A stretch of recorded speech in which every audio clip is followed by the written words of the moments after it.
ആ നമസ്കാരം. എന്നാ തുടങ്ങ് അവിടെ ഇരിക്കുക. എഴുതിയത് ഒന്നും മനസ്സിലാവുന്നില്ല. നിങ്ങൾക്ക് മനസ്സിലായിരിക്കാൻ വേണ്ടിയിട്ടാണ് ഞാനങ്ങനെ. അതെ, അല്ല കയ്യക്ഷരം മോശമായിട്ടല്ല.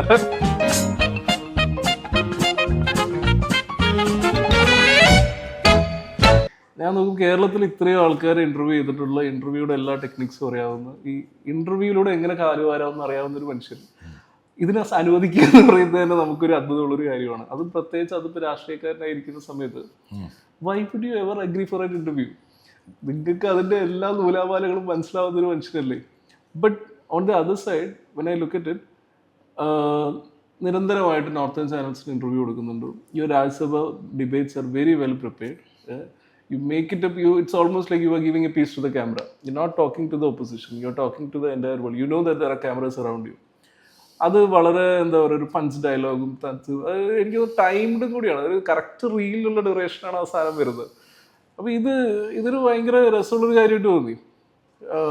എത്ര ചോദ്യങ്ങളാണ് ചോദിക്കുന്നത്? അല്ല, കുറെ ഒരുപാട് ചോദ്യങ്ങൾ ഇപ്പോൾ ഒറ്റയടിക്ക് ചോദിച്ചു കഴിഞ്ഞാൽ ഞാൻ കൺഫ്യൂസ്ഡ് ആയി.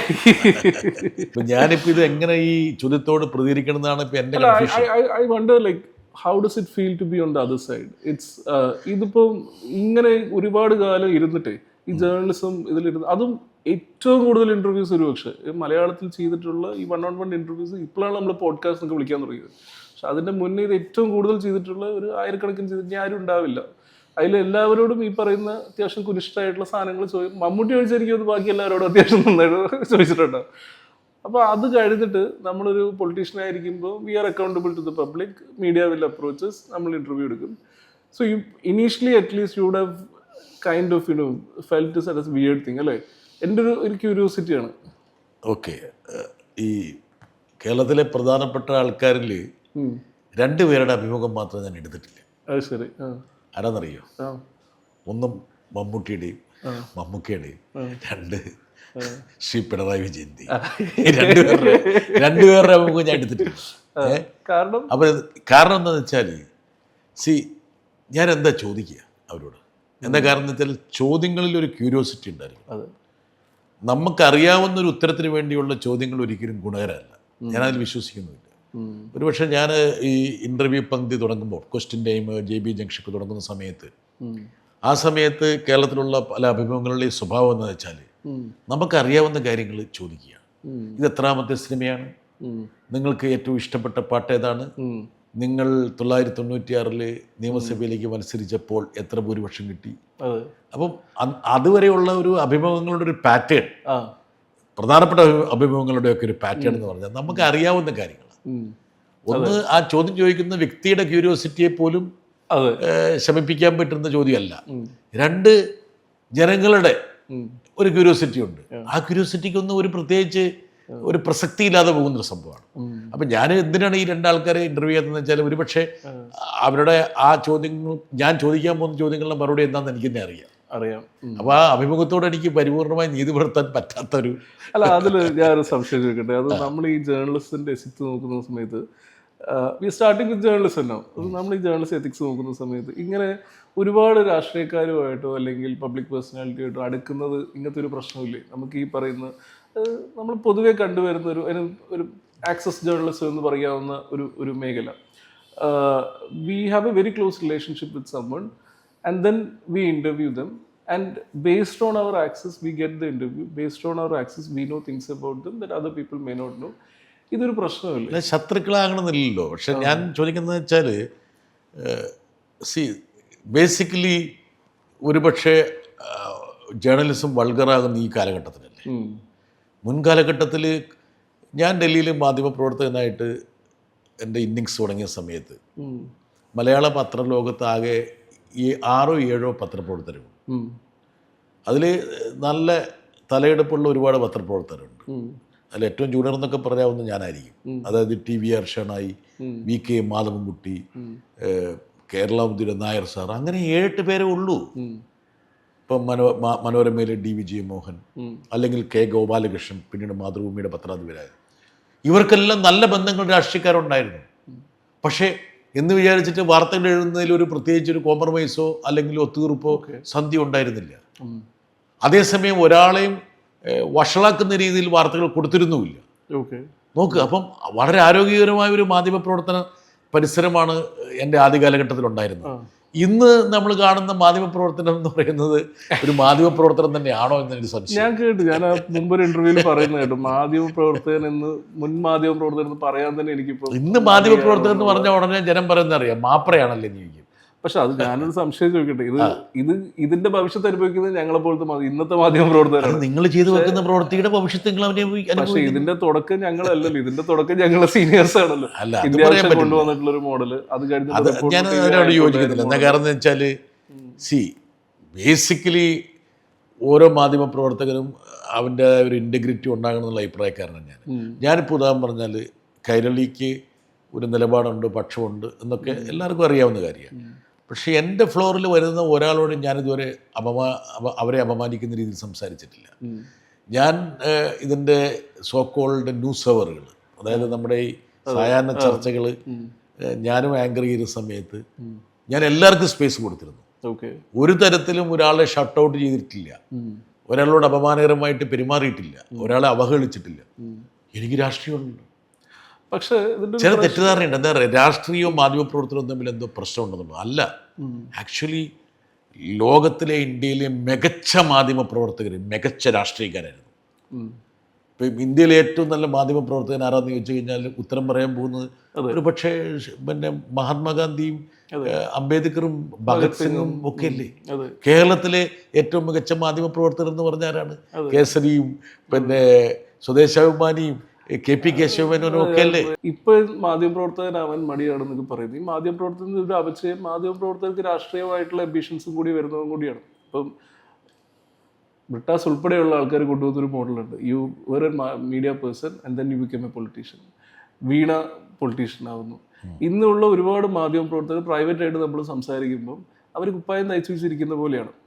അത് മാത്രമല്ല അവർക്ക് കിട്ടുന്ന വിസിബിലിറ്റിയും ഭയങ്കര. എനിക്കുണ്ടായ ഒരു അനുഭവമുണ്ട്. ഈ അടുത്ത കാലത്ത് ഞാനും ഒരു കേരളത്തിലെ അറിയപ്പെടുന്ന ഒരു മാധ്യമപ്രവർത്തകനും ഇങ്ങനെ സംസാരിച്ചുകൊണ്ടിരിക്കുന്ന സമയത്ത് ഒരു രാഷ്ട്രീയ പ്രവർത്തകൻ, വളരെ യുവാവായ ഒരു രാഷ്ട്രീയ പ്രവർത്തകൻ കടന്നു വന്നിട്ട്, എടേ നമ്മളെയും കൂടി ഇത് പരിഗണിക്കണേ, അതായത് എന്നെയും കൂടി ഇടയ്ക്ക് ഒന്ന് ട്രോൾ ചെയ്യണം, എന്നെയും കൂടി ഇടയ്ക്ക് ഒന്ന് മീം ചെയ്യണം എന്നാണ് ഈ പുള്ളി പറയുന്നത്. അത്രയും മാധ്യമപ്രവർത്തകർക്ക് ഒരു വലിയൊരു ഇൻഫ്ലുവൻസ് ഇപ്പം നേടാൻ പറ്റുന്നുണ്ട്. അത് അവർ രാഷ്ട്രീയത്തിലേക്ക് കൺവേർട്ട് ചെയ്യാനാണ് നോക്കുന്നത്. അതായത് ബേസിക്കലി ഈ മാധ്യമപ്രവർത്തനവും രാഷ്ട്രീയം എന്ന് പറഞ്ഞാൽ ഒരു നാണയത്തിൻ്റെ രണ്ട് വശങ്ങളാണ്. ഞാൻ നേരത്തെ സൂചിപ്പിച്ചതുപോലെ മികച്ച മാധ്യമപ്രവർത്തകരൊക്കെ നല്ല രാഷ്ട്രീയക്കാരായിരുന്നു, നല്ല രാഷ്ട്രീയക്കാരും മാധ്യമപ്രവർത്തകരുമായിരുന്നു. ഇപ്പോൾ കഴിഞ്ഞ ദിവസം മരിച്ച KP ഉണ്ണികൃഷ്ണൻ മാതൃഭൂമിയുടെ ഡൽഹിയിലെ പ്രതിനിധിയായിരുന്നില്ലേ. അപ്പോൾ പിന്നെ ഒരു മാധ്യമപ്രവർത്തകർ ഏറ്റവും കൂടുതൽ ആസ്പയർ ചെയ്തതിന് വേണ്ടിയിട്ടാണ് ഒരു എന്താ പറയുക, എന്ത് അവാർഡ് കിട്ടാൻ വേണ്ടിയിട്ട് നിങ്ങൾ പുലിറ്റ്സർ പ്രൈസ്, സിനിമയ്ക്ക് ഓസ്കർ എന്ന് പറയുന്ന പോലെയാണ് പുലിറ്റ്സർ പ്രൈസ്. ജോസഫ് പുലിറ്റ്സർ എന്ന് പറഞ്ഞ ഒരു രാഷ്ട്രീയക്കാരൻ്റെ പേരിലുള്ള അവാർഡാണിത്, പുലിറ്റ്സർ പ്രൈസ്. അപ്പം ഈ രാഷ്ട്രീയവും മാധ്യമപ്രവർത്തനവും ഒരു നാണയത്തിൻ്റെ രണ്ട് വശങ്ങളായി പോയിക്കൊണ്ടിരിക്കുകയായിരുന്നു. മാധ്യമപ്രവർത്തനത്തിൽ നിന്ന് എന്നാണോ രാഷ്ട്രീയം ചോർന്നു പോയത് അന്നാണ് ഇത് വൾഗറായി എന്നുള്ള അഭിപ്രായക്കാരാണ്. That's an interesting way to put it. ഒരു ഇച്ചിരി ശകലം പിന്നോട്ട് പോയാൽ എനിക്ക് മാഷിൻ്റെ ഒരു ടൈം ലൈൻ ഭയങ്കര ഇൻട്രസ്റ്റിംഗ് ആയിട്ട് തോന്നുന്നുണ്ട്. അതായത് പയ്യന്നൂരിൽ നിന്ന് BA, കേരളവർമ്മയിൽ നിന്ന് MA, അതിൽ തന്നെ എനിക്കൊരു സംശയം ഉണ്ടാകും, ഞാൻ പിന്നെ വരാം. ഈ കേരളവർമ്മയിൽ നിന്ന് MA, MPhil JNU, ഇതൊക്കെ അത്യാവശ്യം നല്ല മാർക്കോട് കൂടി, എനിക്ക് തോന്നുന്നു ഇഫ് നോട്ട് റോങ് റാങ്ക് ഒരു വളരെ ഹയസ്റ്റ് മാർക്കോട് കൂടി. അത് കഴിഞ്ഞിട്ട് JNUവിൻ്റെ ആ കാലഘട്ടത്തിൽ നിന്ന് ഞാൻ തോന്നുന്നു എനിക്ക് ഡൽഹിയിൽ കൈരളിയുടെ ഹെഡാവുന്നു. അത് കഴിഞ്ഞ് ഉടനെ തന്നെ ഈ കൈരളിയുടെ ഭാഗമായിട്ട് മറ്റേ ഇറാഖ് യുദ്ധം, അയോധ്യ, ഒരുപാട് ഇൻ്റർനാഷണൽ അറ്റൻഷൻ കിട്ടുന്ന ഇവൻറ്റ്സ് കവർ ചെയ്യുന്നു. ഇതെല്ലാം ഒരു സ്റ്റേജിൽ ഏഷ്യാനെറ്റ് തിരിച്ച് വീണ്ടും കൈരളി, പിന്നെ കേരള CMൻ്റെ അഡ്വൈസർ, അത് കഴിഞ്ഞപ്പോൾ രാജ്യസഭ MP. ഒരു ആവറേജ് മലയാളിയുടെ കരിയർ ഗ്രാഫ് ചിലപ്പോൾ ECG ഗ്രാഫ് പോലെ ആയിരിക്കും, ഇങ്ങനെ മുകളിലേക്കും താഴേക്കും. ഒരു ഹൈ പോയിന്റ് എപ്പോഴും ഓരോ ഡെക്കേഡിലും ഒരു ഹൈ പോയിന്റ് ഉണ്ട്. എൻ്റെ ജീവിതം ഇത് ബണ്ടിൽ ഓഫ് കോയിൻസിഡൻസ് ആണ്, ആകസ്മികതകളാണ്. ഞാനിപ്പോൾ ഉദാഹരണം പറഞ്ഞൊരു മാധ്യമപ്രവർത്തനം ആകാൻ ആഗ്രഹിച്ച ആളല്ല. ഞാനിപ്പോൾ ഡൽഹി പ്രവർത്തിക്കുന്നു, ഡൽഹി പഠിക്കുന്നു, പിന്നെ കൈരളിയുടെ മേധാവിയാകുന്നു, ഒന്നും ഞാൻ ചിന്തിച്ചിട്ടില്ല. ഇപ്പോൾ രാജ്യസഭ MP ആകുന്നു, ഒന്നും ചിന്തിച്ചിട്ടില്ല. ഞാൻ പിന്നെ പാർലമെൻറ്റ് കവർ ചെയ്യുന്ന സമയത്ത് അവിടുത്തെ ഏറ്റവും പ്രായം കുറഞ്ഞൊരു മാധ്യമ പ്രവർത്തനമായിരുന്നു. 22 വയസ്സേ പറ്റുള്ളിക്കുള്ളൂ. ആ സമയത്ത് ഞാൻ പാർലമെന്റ് കവർ ചെയ്തതാണ്. അന്ന് സെൻട്രൽ ഹാളിന്റെ പാസ് കിട്ടിയ അതൊക്കെ 10 വർഷം കഴിഞ്ഞ ഉടനെ സെൻട്രൽ ഹാളിൽ പാസ് ചെയ്തു. ഇന്നിപ്പോൾ സെൻട്രൽ ഹാളും ഇല്ല. അതായത് 98 1988 രാജീവ് ഗാന്ധി 4-3 ഭൂരിപക്ഷത്തിൽ ഇന്ത്യ ഭരിച്ചുകൊണ്ടിരിക്കുമ്പോൾ ഞാൻ പാർലമെന്റ് കവർ ചെയ്ത ഒരാളാണ്. മനസ്സിലായില്ലേ? അപ്പം അന്ന് ആ കവർ ചെയ്യുന്ന പാർലമെന്റിലെ ഒരു അംഗമായിട്ട് ഞാൻ മാറുമെന്ന് ഒരിക്കലും ഞാൻ ചിന്തിച്ചിരുന്നില്ല. ഇപ്പം JNUവിൽ 6 വർഷം പഠിച്ചു.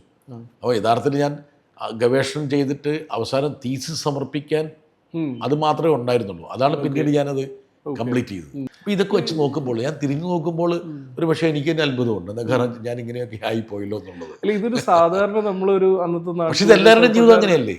അല്ലോ, നമ്മളൊരു കരിയർ ഓറിയന്റഡ് ഒരു ജോലി അല്ലെങ്കിൽ ആ രീതിയിൽ പോകുന്നതിന് പകരം you studied until MPhil and then PhD. അതിൻ്റെ ഇടയിൽ ഈ പറയുന്ന മാധ്യമപ്രവർത്തനം, അതിൽ തന്നെ എനിക്ക് ക്യൂരിയസ് ആയ ഒരു സാധനം, ഈ പയ്യന്നൂരിൽ നിന്ന് കേരളവർമ്മയിലേക്ക് വരുന്നത് എങ്ങനെ? ഞാൻ കേട്ടിട്ടുള്ളൊരു കഥ, അവിടെ നിന്ന് ഒരു 6-7 SFI ആൾക്കാർ കേരളവർമ്മയിൽ വന്നത്. പക്ഷെ കേരളവർമ്മ അന്ന് ഞാൻ മനസ്സിലാക്കി SFI സ്ട്രോങ് ആയിട്ടുള്ളൊരു സ്ഥലം തന്നെയാണ്. അപ്പോൾ അല്ല, അന്ന് ഞങ്ങളുടെയൊക്കെ ഇടയിൽ 2-3 ക്യാമ്പസുകൾ മാത്രമാണ് ശ്രദ്ധേയമായിട്ടുള്ളത്. ഒന്ന് Kerala Varma college, 2 Maharajas college, university college, അങ്ങനെ 2-3 ക്യാമ്പസുകളാണ് നമ്മുടെ മനസ്സിൽ ഒരു മോഡൽ ക്യാമ്പസുകളായിട്ടുണ്ടായിരുന്നു. അപ്പം കേരളവർമ്മ കുറച്ചുകൂടി, അപ്പം ഞങ്ങൾ BA പൊളിറ്റിക്സ് കഴിഞ്ഞപ്പോൾ MA പൊളിറ്റിക്സ് കോഴ്സ് ഉള്ള ഒരു കോളേജും കൂടിയാണ് കേരളവർമ്മ. ബാക്കി കോളേജുകളിലൊക്കെ ഉണ്ട്, എന്നാലും ഞങ്ങൾക്ക് കുറച്ചും കൂടി, അതും ഒരു യൂണിവേഴ്സിറ്റിയാണ്. അന്ന് കാലിക്കറ്റ് യൂണിവേഴ്സിറ്റി തന്നെയാണ്, അന്ന് കണ്ണൂർ യൂണിവേഴ്സിറ്റി. അപ്പോൾ അതുകൊണ്ട് ഞങ്ങളൊരു ബാച്ചായിട്ട് തീരുമാനിച്ചു, അങ്ങനെയാണ് ഒരു കാര്യം ചെയ്യാം ഇനി കേരളവർമ്മ. ഞാൻ പിന്നെ ഒരു കോളേജിൽ പഠിച്ച് പിന്നെ 2ാമത്തെ കോഴ്സ് അവിടെ പഠിച്ചിട്ടില്ല. പ്രീ ഡിഗ്രി സർസൈസ് പഠിച്ചു. ഇത് വല്ല ലവ് അഫെയർ ഇങ്ങോട്ട് മൂവ് ചെയ്താണ്? ഒരു ലവ് അഫെയർ ഇല്ല. കോളേജിൽ പഠിച്ചുകൊണ്ടിരിക്കുമ്പോഴൊന്നും ലവ് അഫെയർ ഇല്ല എന്നുള്ളതാണ് എൻ്റെ ലവ് അഫെയർ. അന്നത്തെ SFI ആൾക്കാരുടെ ഒരു ഇമേജ് അങ്ങനെയാണോ ഈ പ്രണയത്തിന്? അല്ല, അന്ന് കുറച്ച്, അല്ല, അത് പലരും പ്രണയിക്കുന്നവരുണ്ട്.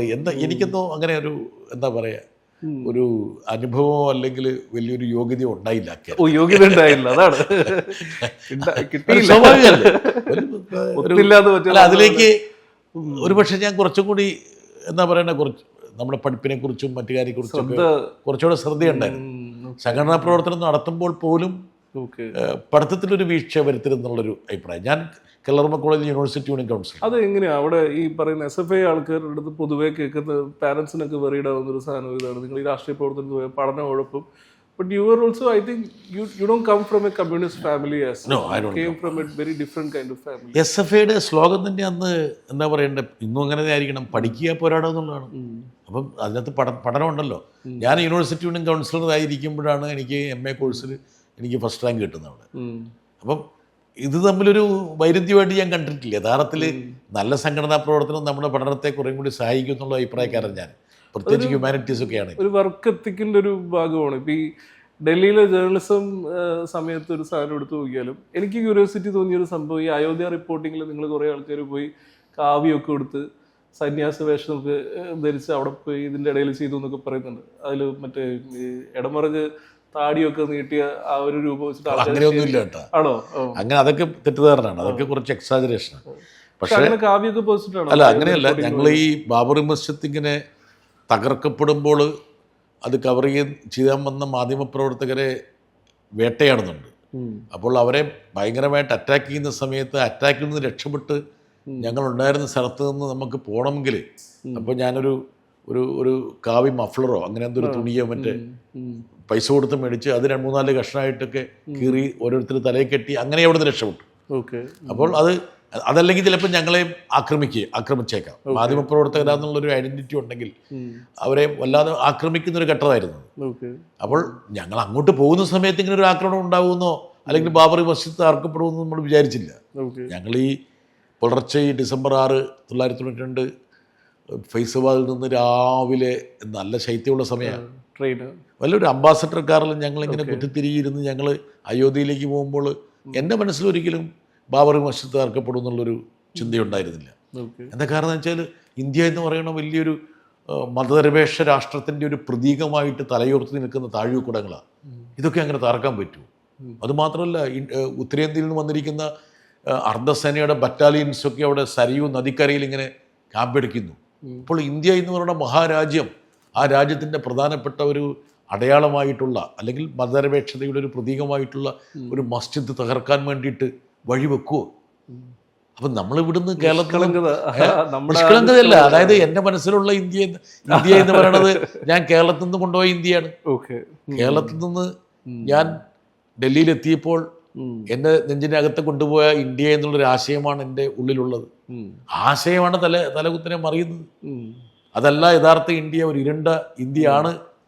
യഥാർത്ഥത്തിൽ ഇന്ത്യ ഒരു ഇരുണ്ട യുഗത്തിലേക്ക് പ്രവേശിക്കുന്നത് ബാബർ മസ്ജിദ് തകർച്ചയിലൂടെയാണ്. അത് ഞാൻ എൻ്റെ അന്നത്തെ ഡിസ്പാച്ചിൽ ഞാൻ പറയുന്നുണ്ട്.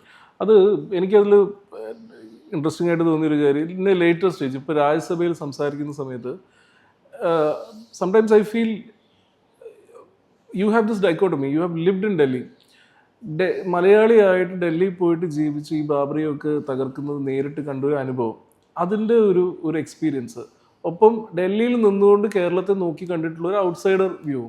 ഇത് രണ്ടും ഈ രാജ്യസഭ ഡിബേറ്റ്സിലൊക്കെ ഇടയ്ക്ക്, because you become very personally attached to these, like എമ്പുരാനിൽ ഈ പറയുന്ന മുന്ന സാധനമൊക്കെ പരാമർശമൊക്കെ വരുന്നു, അല്ലെങ്കിൽ ഈ പറയുന്ന BJP-യുമായിട്ട് ബന്ധപ്പെട്ടുള്ള പരാമർശങ്ങളൊക്കെ വരുന്ന സമയത്ത് U become very personal in Rajya Sabha. Is that coming from your journalism experience? അല്ല, അത് വാസ്തവമാണ്. എന്താ കാരണം വെച്ചാൽ എൻ്റെ ഒരു മാധ്യമപ്രവർത്തനത്തിൻ്റെ പല ഏടുകളും എൻ്റെ ഒരു രാഷ്ട്രീയ നിലപാടുകളെ രൂപപ്പെടുത്തുന്നതിൽ സഹായകരമായിട്ടുണ്ട്. മാത്രമല്ല രാജ്യസഭയിലെ ഡിബേറ്റുകളിൽ പങ്കെടുക്കുമ്പോൾ ആ ഒരു പശ്ചാത്തലം എനിക്ക് കുറേയും കൂടി ദിശാബോധം അല്ലെങ്കിൽ കുറേയും കൂടി കരുത്ത് നൽകുന്നുണ്ട്. കുറേയും കൂടി ആധികാരികമായിട്ട് ആ വിഷയത്തെ പ്രതിപാദിക്കാൻ വേണ്ടിയിട്ട് എൻ്റെ മനസ്സിലുള്ള ചില ഇമേജസ് വേണമെങ്കിൽ എന്നെ സഹായിക്കുന്നുണ്ട്. അത് വളരെ കറക്റ്റാണ്. ഇപ്പം ഈ പറയുന്ന 1989 ശിലാന്യാസം മുതൽ 92 ബാബർ മസ്ജിദിൻ്റെ പതനം, പിന്നീട് ഇറാഖിന്മേലുള്ള യുദ്ധം, അങ്ങനെ പലതും നമ്മൾ കവർ ചെയ്തതിൻ്റെ ഒരു ഫലമുണ്ട്. പിന്നെ അതിനോടൊപ്പം തന്നെ എൻ്റെ മനസ്സിലുള്ള ഏറ്റവും പ്രധാനപ്പെട്ട ഒരു അടിത്തറ എന്ന് പറയുന്നത് ഒരു മലയാളി എന്ന നിലയിൽ ഞാൻ അനുഭവിക്കുന്ന, അതും പുറത്തുനിന്ന് നോക്കി കണ്ട ഒരു മലയാളി, അത് ഇതിൻ്റെ വ്യത്യാസം നമ്മൾ മനസ്സിലാക്കുന്നത് പുറത്തു പോകുമ്പോഴാണല്ലോ. അതെ, മാത്രമല്ല ഒരു കേരളത്തിൻ്റെ ഒരു ജനാധിപത്യ ബഹുസ്വര സമൂഹത്തിൻ്റെ ഒരു ഗുണഭോക്താവാണ് ഞാൻ. ഞാനതിൻ്റെ ഒരു ബെനഫിഷ്യറിയാണ്. അപ്പോൾ അങ്ങനെ ബെനഫിഷ്യറി ആയിട്ടുള്ള ഒരാൾ ഇന്ത്യ ഒരു പ്ലൂറൽ സൊസൈറ്റി ആയിട്ട്, ഡൈവേഴ്സിറ്റി ഉള്ള സൊസൈറ്റി ആയിട്ട് നിലകൊള്ളണമെന്നുള്ള ഒരാഗ്രഹം കൂടി എൻ്റെ മനസ്സിലുണ്ട്. എന്താ കാരണം എന്ന് വെച്ചാൽ ഞാനായത് ഒരുപക്ഷെ കേരളം എന്ന് പറയുന്ന ഒരു ജനാധിപത്യ സമൂഹം എനിക്ക് നൽകിയിട്ടുള്ളൊരു സംഭാവനയാണ്. അത് അങ്ങനെ പറയുന്നത് വളർന്നു വന്നൊരു സാഹചര്യമാണോ, അതോ ഈ പറയുന്ന നമ്മുടെ SFI ഇയേഴ്സിൻ്റെ ഒരു അനുഭവമാണ്? അതുകൊണ്ടാകും എനിക്കൊരു ഒരു പക്ഷേ നമുക്കൊരു പൊളിറ്റിക്കൽ പെർസ്പെക്റ്റീവ് തന്നിട്ടുണ്ടല്ലോ അതൊക്കെ. പക്ഷെ അതുകൂടാതെ തന്നെ കേരളത്തിൽ ഞാനൊക്കെ ഒരു സാധാരണപ്പെട്ട ഒരു കുടുംബത്തിൽ നിന്ന്, ഒരു നാട്ടും പുറത്ത് നിന്ന്, ഫാമിലി അറ്റ്മോസ്ഫിയർ ഒരു സാധാരണ ഒരു കർഷക കുടുംബം, വളരെ ബുദ്ധിമുട്ടി മുന്നോട്ട് പോകുന്ന ഒരു കർഷക കുടുംബത്തിൽ അച്ഛൻ ചെറുപ്പത്തിൽ മരിച്ചു. എൻ്റെ ഫാദർ വളരെ ചെറുപ്പത്തിൽ, ഞാനെന്താ 1ാം ക്ലാസ്സിൽ മറ്റേ പഠിക്കും മരിച്ചു. അപ്പം ഒരുപാട് അരക്ഷിതാവസ്ഥയുള്ള, അന്നത്തെ എല്ലാ കുടുംബങ്ങളും അങ്ങനെ അരക്ഷിതാവസ്ഥയിലാണ്. അപ്പോൾ പ്രത്യേകിച്ച് അങ്ങനെയുള്ളൊരു ഭൗതിക സാഹചര്യമോ അല്ലെങ്കിൽ അങ്ങനെ എന്തെങ്കിലും പ്രിവിലേജസോ ഒന്നുമില്ലാതെ, എന്നാൽ എനിക്കുള്ള പ്രിവിലേജ് എന്തായിരുന്നു? ഈ കേരളം എന്ന ജനാധിപത്യ ബഹുസ്വര സമൂഹം ആണ് എൻ്റെ പ്രിവിലേജ്. അത് നൽകിയിട്ടുള്ളൊരു വലിയൊരു എന്താ പറയുക, ഒരു വഴിത്താരയാണ്, ഒരു ട്രാജക്ടറിയാണ്. അപ്പോൾ അതിലൂടെ ഞാനായി കഴിയുമ്പോൾ എനിക്ക് നൽകിയിട്ടുള്ള ആ ഒരു പെർസ്പെക്റ്റീവിനെ തിരിച്ചു കൊടുക്കണ്ടേ ഞാൻ. അതാണ് ഒരു പക്ഷേ എൻ്റെ ഡിബേറ്റുകളിൽ ഞാൻ പങ്കെടുക്കുമ്പോൾ ഞാൻ എപ്പോഴും പറയാൻ ആഗ്രഹിക്കുന്നൊരു കാര്യം, കേരളമാണ് എന്നെ ഞാനാക്കി തീർത്തത്, അല്ലെങ്കിൽ കേരളത്തിൻ്റെ ഒരു മൂല്യബോധമാണ്. ആ മൂല്യബോധത്തോട് പ്രതിക്രിയ ചെയ്യേണ്ട ഒരു ഉത്തരവാദിത്വം ഞാനെന്നുള്ളൊരു പൊതുപ്രവർത്തകനുണ്ട് എന്നുള്ളൊരു ഉത്തമ ബോധ്യം എനിക്കുണ്ട്. ആ ബോധ്യത്തിൻ്റെ അടിസ്ഥാനത്തിലാണ് ഞാൻ അവിടെ കാര്യങ്ങൾ സംസാരിക്കുന്നത്. എൻ്റെ രാഷ്ട്രീയത്തെ രൂപപ്പെടുത്തിയത് ആ ബോധ്യം കൂടിയാണ്. പക്ഷെ ഇതിൻ്റെ ഒരു മറുവശം എന്ന് പറഞ്ഞാൽ, ഇതിപ്പോൾ ഒരു 1990s അല്ലെങ്കിൽ ഏർലി 2000s ആണ് ജോൺ ബ്രിട്ടാസ് രാജ്യസഭ മെമ്പർ ആവുന്നെങ്കിൽ എൻ്റയർലി ഡിഫറെൻറ്റ് സബ്ജക്റ്റ് ആവുമായിരുന്നു കൈകാര്യം ചെയ്യുന്നത്. ഇപ്പം you are mostly targeting BJP and there is a reason for that. I guess ഈ ക്ലാസ്സിൽ ടീച്ചർ മിണ്ടാതിരിക്കും പറയുന്നതിൻ്റെ അർത്ഥം ക്ലാസ്സിൽ ഭയങ്കര നോയ്സ് ഉണ്ടെന്നുള്ളതാണല്ലോ. അതുപോലെ BJP നമ്മുടെ നാട്ടിൽ ഈ പറയുന്ന ഒരു കൾച്ചറൽ അക്സെപ്റ്റബിലിറ്റി ഉണ്ടായിരുന്നു പണ്ട് മുതൽ. ഇപ്പം അതിനൊരു പൊളിറ്റിക്കൽ അക്സെപ്റ്റബിലിറ്റി, ഒരു പൊളിറ്റിക്കൽ വയബിലിറ്റിയും കൂടി ഉള്ളൊരു കാലത്താണ് നമ്മൾ ജീവിക്കുന്നത്. ഇത് ഡൽഹിയിൽ നിന്നുകൊണ്ട് ഇത് കണ്ടിട്ടുള്ളൊരു മനുഷ്യരാണ്.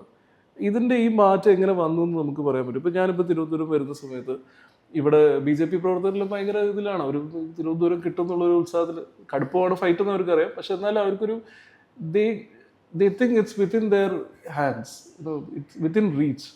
ഈ മാറ്റം ഇപ്പൊ 90-ൽ ഈ പറയുന്ന ബാബറി മസ്ജിദിന്റെ ആ സമയത്തൊക്കെ നമ്മൾ അവിടെ നിന്ന് കേരളത്തിൽ നോക്കുന്ന സമയത്ത് ഇത് നമ്മൾ പ്രതീക്ഷിക്കുന്നേ ഇല്ലല്ലോ ഇങ്ങനെ ഒരു കേരളം ഉണ്ടാവും എന്നുള്ളത്.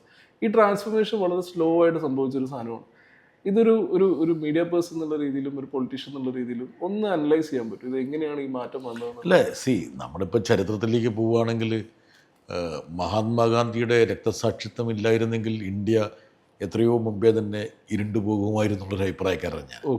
യഥാർത്ഥത്തിൽ ഈ RSSൻ്റെ ഒരു വരവിനെ തടഞ്ഞു നിർത്തിയത് മഹാത്മാഗാന്ധിയുടെ വധമാണ്. മഹാത്മാഗാന്ധിക്ക് തന്നെ ഒരു ബോധ്യമുണ്ടായിരുന്നു. അദ്ദേഹം മരിക്കുന്നതിന് 2 ദിവസം മുമ്പ് തലേദിവസം മുമ്പ് പറഞ്ഞൊരു വാചകമുണ്ട്. അതായത് ഞാനെന്തെങ്കിലും ഫ്ലൂവോ അസുഖമോ ഒക്കെ വന്ന് മരിക്കുകയാണെങ്കിൽ എന്നെക്കൊണ്ടൊരു കാര്യമില്ല, ഞാനങ്ങനെ ഒരു പ്രത്യേക സവിശേഷതയുള്ള വ്യക്തിത്വമല്ല, പക്ഷേ നെഞ്ചിൽ വെടികൊണ്ട് മരിക്കുകയാണെങ്കിൽ ഞാനൊരു വലിയൊരു നേതാവാണ് എന്ന് നിങ്ങൾ അംഗീകരിക്കണം എന്ന് പറഞ്ഞാണ്. സ്വാഭാവികമായിട്ട് അദ്ദേഹം മനസ്സിലാക്കിയിരുന്നു. അദ്ദേഹം നഗ്നപാതനായിട്ട് നടന്നിട്ടുള്ളതൊക്കെ ഈ വർഗീയതയുടെ ചോരച്ചാലുകൾ ചവിട്ടിയല്ലേ, ആ നിണമണഞ്ഞ കാൽപ്പാടുകളുണ്ടല്ലോ അത്. അപ്പം സ്വാഭാവികമായിട്ട് അത് തിരിച്ചറിഞ്ഞിരുന്നു. ആ ഒരു ഗാന്ധി വധമാണ് യഥാർത്ഥത്തിൽ ഈ പറഞ്ഞ RSSൻ്റെ ഗ്രിപ്പ് കുറയുന്നത്. വലിയൊരു പരിധിയോളം ഒരു 10-50 വർഷത്തോളം അതിനെ റെസിസ്റ്റ് ചെയ്തൊരു കേരളം പിന്നെ നമ്മൾ കാണുന്നത് ഒരു across period of last 10-15 years എടുത്ത് നോക്കിയാൽ നമ്മൾ ഏത് ഇൻഡിക്കേറ്റർ എടുത്ത് നോക്കിയാലും I'm not saying they are a big force but you can't like brush them away now. Electorally അതിനെന്താ ഇത്ര അത്ഭുതം ഇരിക്കണേന്ന്. അതെങ്ങനെ ഇന്ത്യ ഭരിക്കുന്ന ഒരു രാഷ്ട്രീയ പാർട്ടിക്ക് കേരളത്തിൽ സ്വാധീനമുണ്ട് എന്ന് പറഞ്ഞ അത്ഭുതം കൂറുവാണ് ചെയ്യുന്നത്. ഇന്ത്യ അടിമുടി ഭരിച്ചുകൊണ്ടിരിക്കുന്ന, സാമൂഹികമായിട്ടും രാഷ്ട്രീയമായിട്ടും സ്ഥാപനങ്ങളായിട്ടും ഭരിച്ചുകൊണ്ടിരിക്കുന്ന ഒരു രാഷ്ട്രീയ പാർട്ടി കേരളത്തിൽ വളർന്നു, കേരളത്തിൽ അവർക്കൊരു സ്വാധീനമുണ്ട് എന്നുള്ളത് എന്ത് കണ്ടെത്തലായത്? ഞാനിവിടെയുള്ള ആൾക്കാരോട് പറയാറുണ്ട്, നിങ്ങൾ എന്ത് മണ്ടത്തരായി പറയുന്നത്? ഇത്രയും ശക്തി ഉണ്ടായിട്ടും ആ BJPയെ കേരളം തടഞ്ഞു നിർത്തിക്കൊണ്ടിരിക്കുന്നു എന്നുള്ളതാണ് വാസ്തവം. അതല്ല ഇതിനകത്ത് വശം. ഞാൻ അങ്ങനെയാണ് കാണുന്നത്. എന്നൊക്കെ പറഞ്ഞാൽ പല ആൾക്കാരോട് ചോദിക്കുന്നുണ്ട്, സ്വാഭാവികല്ലേ ഇന്ത്യയിൽ ഏറ്റവും കൂടുതൽ RSS ശാഖകൾ ഉണ്ടായിരുന്ന ഒരു സ്ഥലമാണ് കേരളം. ഈ കേരളത്തിൽ ഈ പറയുന്ന കണ്ണൂരിൽ കൊലപാതകങ്ങളുടെ പ്രധാനപ്പെട്ട കാരണം എന്തായിരുന്നു? RSSന് രാഷ്ട്രീയമായിട്ടൊരു മേധാവിത്വം കിട്ടാൻ വേണ്ടിയിട്ടുള്ള രാഷ്ട്രീയ നീക്കങ്ങളുടെ ഭാഗമായിരുന്നു, അല്ലേ? ശരിയല്ലേ? ഇന്ന് ഒരു തെരഞ്ഞെടുപ്പിനെ നിർണ്ണയിക്കുന്ന ഏറ്റവും പ്രധാനപ്പെട്ട 4 ഘടകങ്ങൾ എന്താണ്? Money, muscle power, media power and management. ഈ 4 M എടുത്താലും ഇടതുപക്ഷത്തെ അല്ലെങ്കിൽ കോൺഗ്രസിനെ അപേക്ഷിച്ച് എത്രയോ കാതം മുമ്പിലാണ് BJP. ഇന്ത്യയിലെ പ്രധാനപ്പെട്ട മാധ്യമങ്ങളെല്ലാം കേവിൻ ചെയ്തു, ഇൻഡസ്ട്രിയൽ ഹൗസസ്, എല്ലാ ഇൻസ്റ്റിറ്റ്യൂഷൻസിനും കേവ് ചെയ്തു. ഇലക്ഷൻ കമ്മീഷൻ മുതൽ കോളേജ് വരെ, യൂണിവേഴ്സിറ്റി വരെ, പണം, അതുപോലെ തന്നെ മസിൽ പവർ. എന്നിട്ടും കേരളത്തിൽ 15% വോട്ടിനപ്പുറത്തേക്ക് BJPക്ക് പോകാൻ പറ്റാത്ത ഒരു സാഹചര്യം നമ്മൾ നിലനിർത്തുന്നു. നമ്മുടെ വീടിൻ്റെ വാതിൽ ഈ JCB വെച്ചിട്ട് ഇങ്ങനെ ഇടിച്ചുകൊണ്ടിരിക്കുകയാണ്. എത്ര നാൾ നമ്മളിങ്ങനെ കൈകൊണ്ട് ഇങ്ങനെ അത് തടഞ്ഞു നിർത്തുമെന്ന് ചിന്തിച്ചിട്ടുണ്ടോ? പക്ഷെ തടഞ്ഞു നിർത്തുകയാണ് കേരളം. അതുകൊണ്ട് ഞാൻ അതിനെ ഏറ്റവും പോസിറ്റീവായിട്ടാണ് കാണുന്നത്. പക്ഷേ ഈ ജനം ഇതിൻ്റെ മറുവശം ആലോചിച്ചാലേ, ജനം ഇതിനെ ഈ പറയുന്ന ഇവരുടെ ഒരു മണി മിഷനറി ആണെങ്കിലോ PR മിഷനറി ആണെങ്കിലോ അതിനെ അക്സെപ്റ്റ് ചെയ്യുന്നു എന്നുള്ളത് ഒരു റിയാലിറ്റി ആയിട്ട് അക്സെപ്റ്റ് ചെയ്ത് കഴിഞ്ഞാൽ അങ്ങനെയാണ് കേരളത്തിൽ. പിന്നെ ഒരു ലിവിംഗ് റൂം അക്സെപ്റ്റബിലിറ്റി BJPക്ക് കേരളത്തിലില്ലേ? ഒരു അയിത്തം കൽപ്പിക്കുന്ന എനിക്കതന്നെ എൻ്റെ ചോദ്യം അതല്ലേ. ഇന്ത്യ ഭരിക്കുന്ന ഒരു രാഷ്ട്രീയ പാർട്ടിക്ക് നമ്മുടെ സംസ്ഥാനത്ത് ഒരു പരിധിവരെ ഒരു അക്സെപ്റ്റബിലിറ്റി ഉണ്ട് എന്ന് കണ്ടെത്തുന്നത് അത്ഭുതമാണോ യാഥാർത്ഥ്യമാണ്? ഉദാഹരണം പറഞ്ഞ കേരളത്തില് നിങ്ങളും ഞാനും ഒക്കെ നമ്മുടെ ബ്ലഡും സെറ്റും കൊടുത്തുണ്ടാക്കിയ ഒരു യൂണിവേഴ്സിറ്റി പോലും മര്യാദയ്ക്ക് ഭരിക്കാൻ കഴിയാത്തൊരവസ്ഥയാണ് കേരളത്തിലുള്ളത്. ഇന്ത്യൻ ഭരണഘടനയെ തന്നെ ഹൈജാക്ക് ചെയ്തു, ഗവർണറെ തന്നെ ഉപയോഗിക്കുന്നു. നമ്മൾ പാസ്സാക്കുന്ന നിയമങ്ങൾ നമുക്ക് നടപ്പിലാക്കാൻ പറ്റുന്നില്ല. അതായത് ഇതൊരു ഫെഡറൽ രാജ്യമല്ല എന്നുള്ള ഒരു വാസ്തവം അടിവരയിടപ്പെടുന്ന ഒരു മുഹൂർത്തത്തിൽ ഇന്ത്യ ഭരിക്കുന്ന സർവാധികാരങ്ങളുള്ള ഒരു രാഷ്ട്രീയ പാർട്ടിക്ക് നമ്മുടെ സമൂഹത്തിൽ കുറച്ച് സ്വാധീനം ഉണ്ടാകുന്നു എന്നുള്ളത് എന്തോ അത്ഭുതമായി കാണുന്ന നമുക്കത് തരാറുള്ളത്. അങ്ങനെയാണെങ്കിൽ ഈ പറയുന്ന റെസിസ്റ്റൻസ് നമ്മൾ ഇത്രകാലം ഇതിങ്ങനെ വാതിൽ പിടിച്ചു വെക്കുന്നുള്ളൂ. അപ്പോൾ ഇതിൻ്റെ ഒരു എക്സ്റ്റൻഷനായിട്ട് വേണമെങ്കിൽ നാളെ ഇവിടെ ഒരു പ്രസിഡൻഷ്യൽ ഭരണം, ഇവർക്ക് ഭരണം കിട്ടിയിട്ടില്ല എന്നുണ്ടെങ്കിൽ നാളെ ഇവിടെ ഒരു പ്രസിഡൻഷ്യൽ ഭരണം വന്നേക്കാം എന്നൊരു പോസിബിലിറ്റി അവിടെ ഇല്ലേ? രാജ്യസഭ നിരന്തരം ഒരു കാര്യം എന്ന് വെച്ചാൽ രാഷ്ട്രീയം എന്ന് പറയുന്നത് ഏതെങ്കിലും ഒരു പ്രത്യേക വിഷയത്തെ മുൻനിർത്തിയോ അല്ലെങ്കിൽ ഒരു ഇലക്ഷനെ മുൻനിർത്തിയോ മാത്രമുള്ളൊരു പ്രക്രിയയല്ല. രണ്ടാമത്തെ കാര്യം, രാഷ്ട്രീയം എന്ന് പറയുന്നത് ഏതെങ്കിലും ഒരു ചെറിയ വിഭാഗം ആൾക്കാരിൽ മാത്രം നിക്ഷിപ്തമായിരിക്കുന്ന കാര്യമല്ല. കേരളത്തിലെ അപാലവൃദ്ധം ജനങ്ങളുടെ ജീവിതത്തിൻ്റെ ഭാഗമാണ് രാഷ്ട്രീയം എന്ന് പറയുന്നത്. അവരുടെ ഉത്തരവാദിത്തമാണത്. അതായത് ഇവിടെ കോളേജിൽ പഠിക്കുന്ന ഒരു കുട്ടിക്കോ അല്ലെങ്കിൽ ഇവിടെ കട നടത്തുന്ന ആൾക്കോ അല്ലെങ്കിൽ ഓട്ടോറിക്ഷ ഓടിക്കുന്ന ഒരാൾക്കോ അവരിൽ നിക്ഷിപ്തമായിരിക്കുന്ന ഉത്തരവാദിത്തമാണ് അവരുടെ സാമൂഹ്യ പരിസരത്തെ അവരുടെ മൂല്യബോധവുമായിട്ട് വിളക്കി ചേർക്കുക എന്നുള്ളത്. അപ്പോൾ അതുകൊണ്ട് ഇത് നിങ്ങൾക്ക് കഴിയുന്നില്ലല്ലോ ഞാൻ മുഴുവൻ പറയട്ടെ, നിങ്ങൾക്ക് കഴിയുന്നില്ലല്ലോ എന്നുള്ള ചോദ്യങ്ങളിൽ ഞാൻ തിരിച്ചു ചോദിക്കുന്നത് എന്താ വെച്ചാൽ, നിങ്ങൾക്ക് കഴിയുന്നില്ലല്ലോ എന്നുള്ള ചോദ്യം. രണ്ടാമത്തെ കാര്യം, ഈ ചോദ്യത്തിന് വളരെ പ്രസക്തിയുണ്ട്. എന്താ കാരണം വെച്ചാൽ കേരളത്തിൻ്റെ ഭരണം പിടിച്ചെടുക്കാൻ പറ്റുന്നില്ലെങ്കിൽ ഒരു രാഷ്ട്രപതി ഭരണം വരുമോ? ആശങ്കയുണ്ട്. എന്താ കാരണം? നമ്മുടെ മുമ്പിൽ തെളിവുണ്ടെന്ന്. ഭരണഘടനയുടെ 3-ാമത്തെ വകുപ്പ് ആർട്ടിക്കിൾ 3 ദുരുപയോഗിച്ചുകൊണ്ട് ഒരു സുപ്രഭാതത്തിൽ ഒരു സംസ്ഥാനത്തെ കേന്ദ്രഭരണ പ്രദേശമാക്കിയ ഒരു ചരിത്രം നമുക്കുണ്ട്. ജമ്മു ആൻഡ് കാശ്മീർ ഇന്ന് യൂണിയൻ ടെറിട്ടറിയാണ്. ഇന്ന് ലഫ്റ്റനന്റ് ഗവർണറാണ് അവിടെ ഭരിക്കുന്നത്.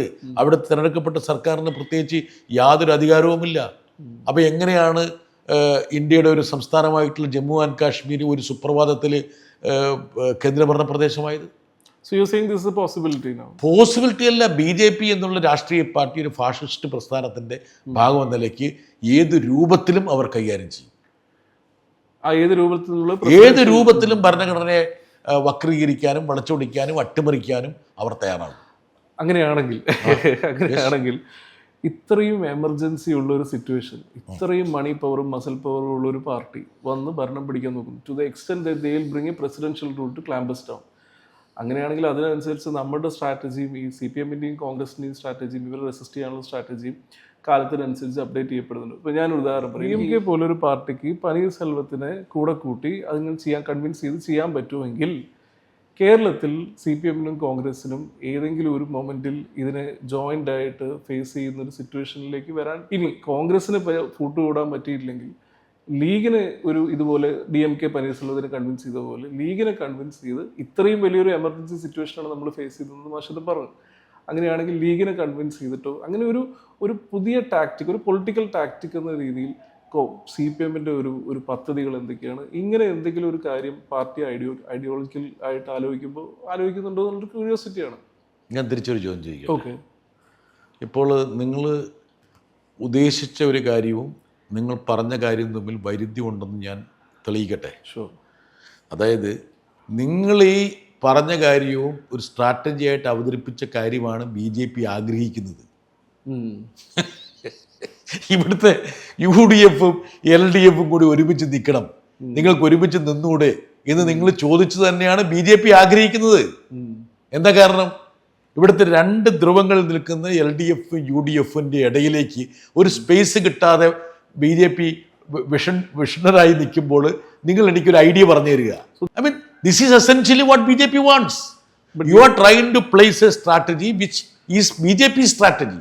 Okay. You are asking me why Congress and CPM are not collaborating. This is exactly what BJP wants. See, ഇവിടെ UDF-ഉം LDF-ഉം 2 തുല്യ ശക്തികളായി പരസ്പരം പോരടിക്കുന്നതിന്റെ പശ്ചാത്തലത്തിലാണ് BJP-ക്ക് ഇവിടെ ഒരു ഫുട് ഹോൾ ഉണ്ടാക്കാൻ പറ്റാതിരിക്കുന്നത്. Now you are advising me. No, I'm not advising. Nobody to advise you. You are telling us though it's a big strategy. No, I am telling you. അതുകൊണ്ടാണ് ഞാൻ പറയുന്നത്, നിങ്ങൾ നടത്തിയിട്ടുള്ള ഈ അനുമാനം എന്ന് പറയുന്നത് ഇത് സ്ട്രാറ്റജിയാണ് നിങ്ങൾ പറയരുത്. അത് BJP-യുടെ സ്ട്രാറ്റജിയാണെന്ന്. I understand. പക്ഷേ so you are trying to sell me the strategy of BJP now. No, I am not doing anybody's bidding. Indirectly, without knowing the impact of it, you are trying to sell it to me. Okay. Sure. I understand your point about this being a BJP. This is what BJP wants. പക്ഷെ കേരളത്തിൻ്റെ ഒരു റിയാലിറ്റിയിൽ minority community support ഇല്ലാതെ കേരളത്തിൽ ഒരു government വരില്ല എന്നുള്ളൊരു reality. Minority communities ഇവിടെ ഈ പറയുന്ന കോൺഗ്രസുമായിട്ട് അലൈ ചെയ്ത് നിന്നാൽ ലെഫ്റ്റ് റിയലിസ്റ്റിക്കലി ഒരു അസംബ്ലി ഇലക്ഷൻ ജയിച്ച് ഒരു ഗവൺമെൻറ് ഉണ്ടാക്കാൻ പറ്റുന്ന ഒരു സ്ഥിതിവിശേഷം ഉണ്ടാവും എന്നുള്ളതാണ് എൻ്റെ വളരെ മിനിമലായിട്ട്. അങ്ങനെ ഇല്ലെങ്കിൽ ലീഗായിട്ടോ അല്ലെങ്കിൽ ക്രിസ്ത്യൻ മെജോറിറ്റിയിൽ പ്രബലനായിട്ടുള്ള പാർട്ടികളുമായിട്ടോ ഒരു അലയൻസ് ഉണ്ടാക്കുന്നത് പൊളിറ്റിക്കൽ ടാക്ടിക് അല്ലേ എന്നുള്ളതാണ്. ഒന്ന് നിങ്ങൾ ഒരു മാധ്യമ പ്രവർത്തകനാണ്. നിങ്ങളുടെ മനസ്സിൽ ഒരുപാട് ആശയങ്ങളുണ്ടാകും. അല്ല, ഞാൻ പറയട്ടെ, ആശയങ്ങളുണ്ടാവും. അത് സ്ട്രാറ്റജി ആണെന്ന് നിങ്ങൾ ധരിക്കുന്നുണ്ടാവും. ആ സ്ട്രാറ്റജി എന്തുകൊണ്ട് ഇടതുപക്ഷം അവലംബിക്കുന്നില്ല എന്നും നിങ്ങൾക്ക് ചോദിക്കാം. ആ ചോദ്യത്തിന് നിങ്ങളുടേതായ ഒരു ന്യായീകരണം ഉണ്ടാകാം. പക്ഷെ നിങ്ങളുടെ ഹൈപ്പോത്തിസിസും പ്രമൈസും റോങ് ആണെന്നാണ് എൻ്റെ അനുമാനം. എന്താ കാരണം? കേരളത്തിലെ ഭൂരിപക്ഷ സമുദായങ്ങളുടെയോ ന്യൂനപക്ഷ സമുദായങ്ങളുടെയോ കുത്തകയൊന്നും നമ്മൾ ആർക്കും കൊടുത്തിട്ടില്ല. കേരളത്തിൽ ഏതെങ്കിലും സമുദായത്തിൻ്റെ കുത്തക കൊടുത്തിരുന്നെങ്കിൽ BJP അല്ലേ കേരളത്തിലെ ഏറ്റവും വലിയ പാർട്ടിയാകേണ്ടത്. അപ്പോൾ അങ്ങനെയൊന്നും ചിന്തിക്കേണ്ടതില്ലെന്ന് ഇപ്പം നിങ്ങൾ വിചാരിക്കുന്നത് വെച്ചാൽ, അതായത് ന്യൂനപക്ഷങ്ങൾ മുഴുവൻ UDFൻ്റെ കൂടെ അങ്ങനെയൊന്നും ചിന്തിക്കേണ്ട കാര്യമില്ല. അപ്പോൾ ഇത് അങ്ങനെ. പിന്നെ രണ്ടാമത്തെ കാര്യം, ഇതൊക്കെ ഭയങ്കര എന്താ പറയുക, ഒരു ബോർഡ് റൂമിലുള്ള ചില കരുനീക്കങ്ങൾ പോലെയാണ് പൊളിറ്റിക്സ് എന്നുള്ള ഒരു തെറ്റിദ്ധാരണ നിങ്ങൾക്കുണ്ട്. ഇതൊരു സാമൂഹ്യ ശാസ്ത്രമാണ് രാഷ്ട്രീയം എന്ന് പറയുന്നത്.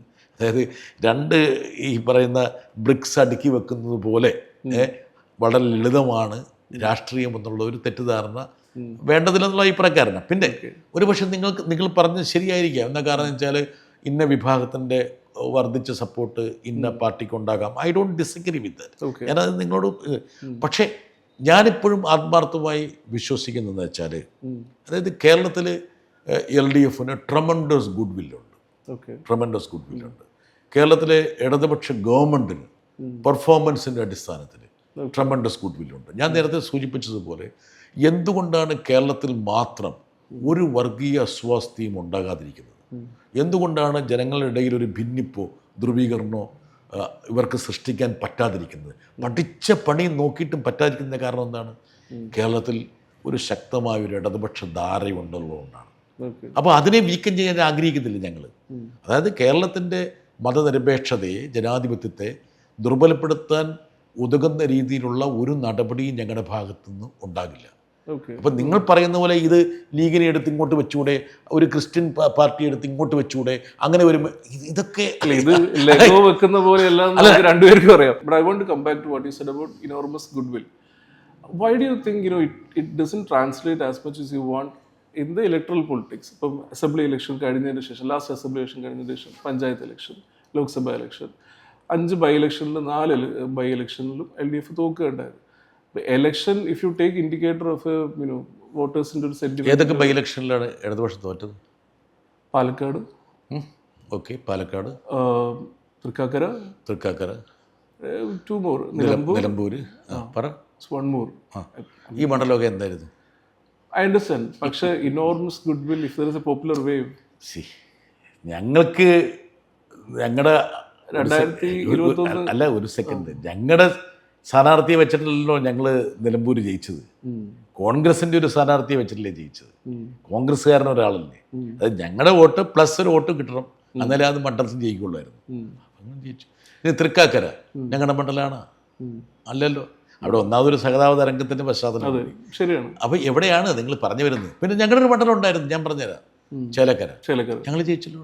വോട്ടേഴ്സിന് ഒരു സെന്റിമെന്റൽ ഒരു വ്യത്യാസം. I do agree that we got a drubbing. ഞങ്ങൾക്കൊരു തിരിച്ചടി ലോക്കൽ ബോഡി ഇലക്ഷൻസിലും അതുപോലെ തന്നെ ലോക്സഭ ഇലക്ഷൻസ് കിട്ടി എന്നുള്ള കാര്യം തർക്കമില്ല. ഡിസ്പൈറ്റ് ഓൾ ദീസ് അച്ചീവ്മെന്റ്സ്, തർക്കമില്ലെന്ന കാര്യത്തിൽ അത് ഞങ്ങൾ ഇത് ഒന്നാമത്തെ കാര്യം, ഈ പറയുന്ന പോലെ എല്ലാ വസ്തുതകളെയും നിരാകരിച്ചുകൊണ്ട് ഞാൻ നിങ്ങളുടെ അടുത്ത് സംസാരിക്കാൻ ഉദ്ദേശിക്കുന്നില്ല. വസ്തുതയാണ്. ലോക്സഭ ഇലക്ഷനിൽ ഞങ്ങൾക്ക് നല്ല തിരിച്ചടി കിട്ടി, അതിന് സംശയം എന്നുള്ളത്. പക്ഷേ എനിക്കതിനൊരു കാരണമുണ്ട്. എന്താ കാരണം? അതായത് ഡൽഹി രാഷ്ട്രീയത്തിൽ ഇടതുപക്ഷമാണോ കോൺഗ്രസ് ആണോ എന്നൊരു ചോദ്യം വരുമ്പോൾ കേരളത്തിലെ ശരാശരി ഒരു വോട്ടർ ഇന്നത്തെ സാഹചര്യം, ഞങ്ങൾക്ക് പണ്ട് വെസ്റ്റ് ബംഗാളും ത്രിപുരയൊക്കെ ഉണ്ടായിരുന്ന സമയത്ത് we were much more prominent and dominant. ആ സമയത്ത് ഒരു ലെഫ്റ്റ് ഒരു ഓൾട്ടർനേറ്റീവാണ്. ഓൾട്ടർനേറ്റീവ് എന്ന് പറഞ്ഞാൽ ഒരു സെംബ്ലൻസ് ഓഫ് ഓൾട്ടർനേറ്റീവാണ്. ഇവിടെ ഞങ്ങൾ മുഴുവൻ സീറ്റ് ജയിച്ചാലും ഞങ്ങൾക്ക് 20 കിട്ടും, പരമാവധി 25 സീറ്റ് കിട്ടും. അതിനേക്കാൾ നല്ലതല്ലേ ഒരുപക്ഷെ BJPയുടെ ഒരു ഓൾട്ടർനേറ്റീവായി നിൽക്കാൻ കഴിയുമെന്ന് അവർ ധരിക്കുന്ന കോൺഗ്രസിന് വോട്ട് ചെയ്യുന്നത്. There was A logic in that. കേരളത്തിലെ വോട്ടർമാർക്ക് ഒരു റാഷണലും ലോജിക്കും ഉണ്ട്. പഞ്ചായത്ത് ഇലക്ഷൻ അതുകൊണ്ട് തന്നെയാണ് ഞാൻ പറഞ്ഞത് 2019 വളരെ ശക്തമായ തിരിച്ചടി ഞങ്ങൾക്ക് കിട്ടിയിട്ട് 1.5 വർഷം കഴിഞ്ഞ ശേഷം 2021 ഞങ്ങളെ ജനങ്ങൾ തിരഞ്ഞെടുത്തത്. ഇനി പഞ്ചായത്ത് തിരഞ്ഞെടുപ്പിൽ ഞങ്ങൾക്ക് തിരിച്ചടി കിട്ടിയ കാര്യത്തിൽ തർക്കമൊന്നുമില്ല, ഞാൻ നിഷേധിക്കില്ല. പക്ഷേ ആ പഞ്ചായത്ത് തിരഞ്ഞെടുപ്പിൻ്റെ ഒരു പോപ്പുലർ വോട്ട് അല്ലെങ്കിൽ പൊളിറ്റിക്കൽ വോട്ട് പരിശോധിച്ചാൽ വി ആർ ഈവൻലി പോയിസ്ഡ്. ശരിയാണ്, വോട്ട് ഷെയർ നോക്കിയാൽ. പിന്നെ ബേസിക്കലി ഞാനിപ്പോഴും ആത്മാർത്ഥമായി വിശ്വസിക്കുന്നത് പഞ്ചായത്ത് തിരഞ്ഞെടുപ്പ് എന്ന് പറയുന്ന ഓരോ പഞ്ചായത്തിൻ്റെ ജനവിധിയായിരുന്നു. ഉദാഹരണം പറഞ്ഞാൽ ഒരു ഉദാഹരണം, ലീഗിന് വളരെ ശക്തിയുള്ള ഒരു സ്ഥലമാണ് തളിപ്പറമ്പ്. ഞാൻ തളിപ്പറമ്പ് സർസൈ കോളേജിൽ പഠിച്ചാണ്. തളിപ്പറമ്പ് മുനിസിപ്പാലിറ്റി ലീഗിന്, പക്ഷെ ലീഗ് കഷ്ടിച്ചാണ് UDF കടന്നുകൂടിയത് അവിടെ. എന്താ, there was an anti incumbency for the league. അപ്പം ഞങ്ങളുടെ പല ലോക്കൽ ബോഡി 30 വർഷം 40 വർഷമായിട്ട് ഇരുന്ന ലോക്കൽ ബോഡികളാണ്. അതിനൊരു ആൻറ്റി ഇൻകംബൻസി ഉണ്ടായിരുന്നു. പക്ഷേ ജില്ലാ പഞ്ചായത്തിലേക്കുള്ള ഇലക്ഷൻസ് പരിശോധിച്ചാൽ അല്ലെങ്കിൽ ബ്ലോക്കിലേക്കുള്ള പരിശോധിച്ച് കഴിഞ്ഞാൽ പൊളിറ്റിക്കലായിട്ട് ജനങ്ങൾ കാസ്റ്റ് ചെയ്ത വോട്ട് പരിശോധിച്ചാൽ ഞങ്ങൾക്ക് വലിയൊരു തിരിച്ചടി ഉണ്ടെന്ന് പറയാൻ പറ്റില്ല. തിരിച്ചടി ഉണ്ടായിട്ടുണ്ട്. We have got reverses, there is no doubt it. പക്ഷേ അത് തിരിച്ചറിഞ്ഞ് തിരുത്തി മുമ്പോട്ട് പോകാനുള്ള ഒരു റെസിലിയൻസ് ഞങ്ങൾക്കുണ്ട്.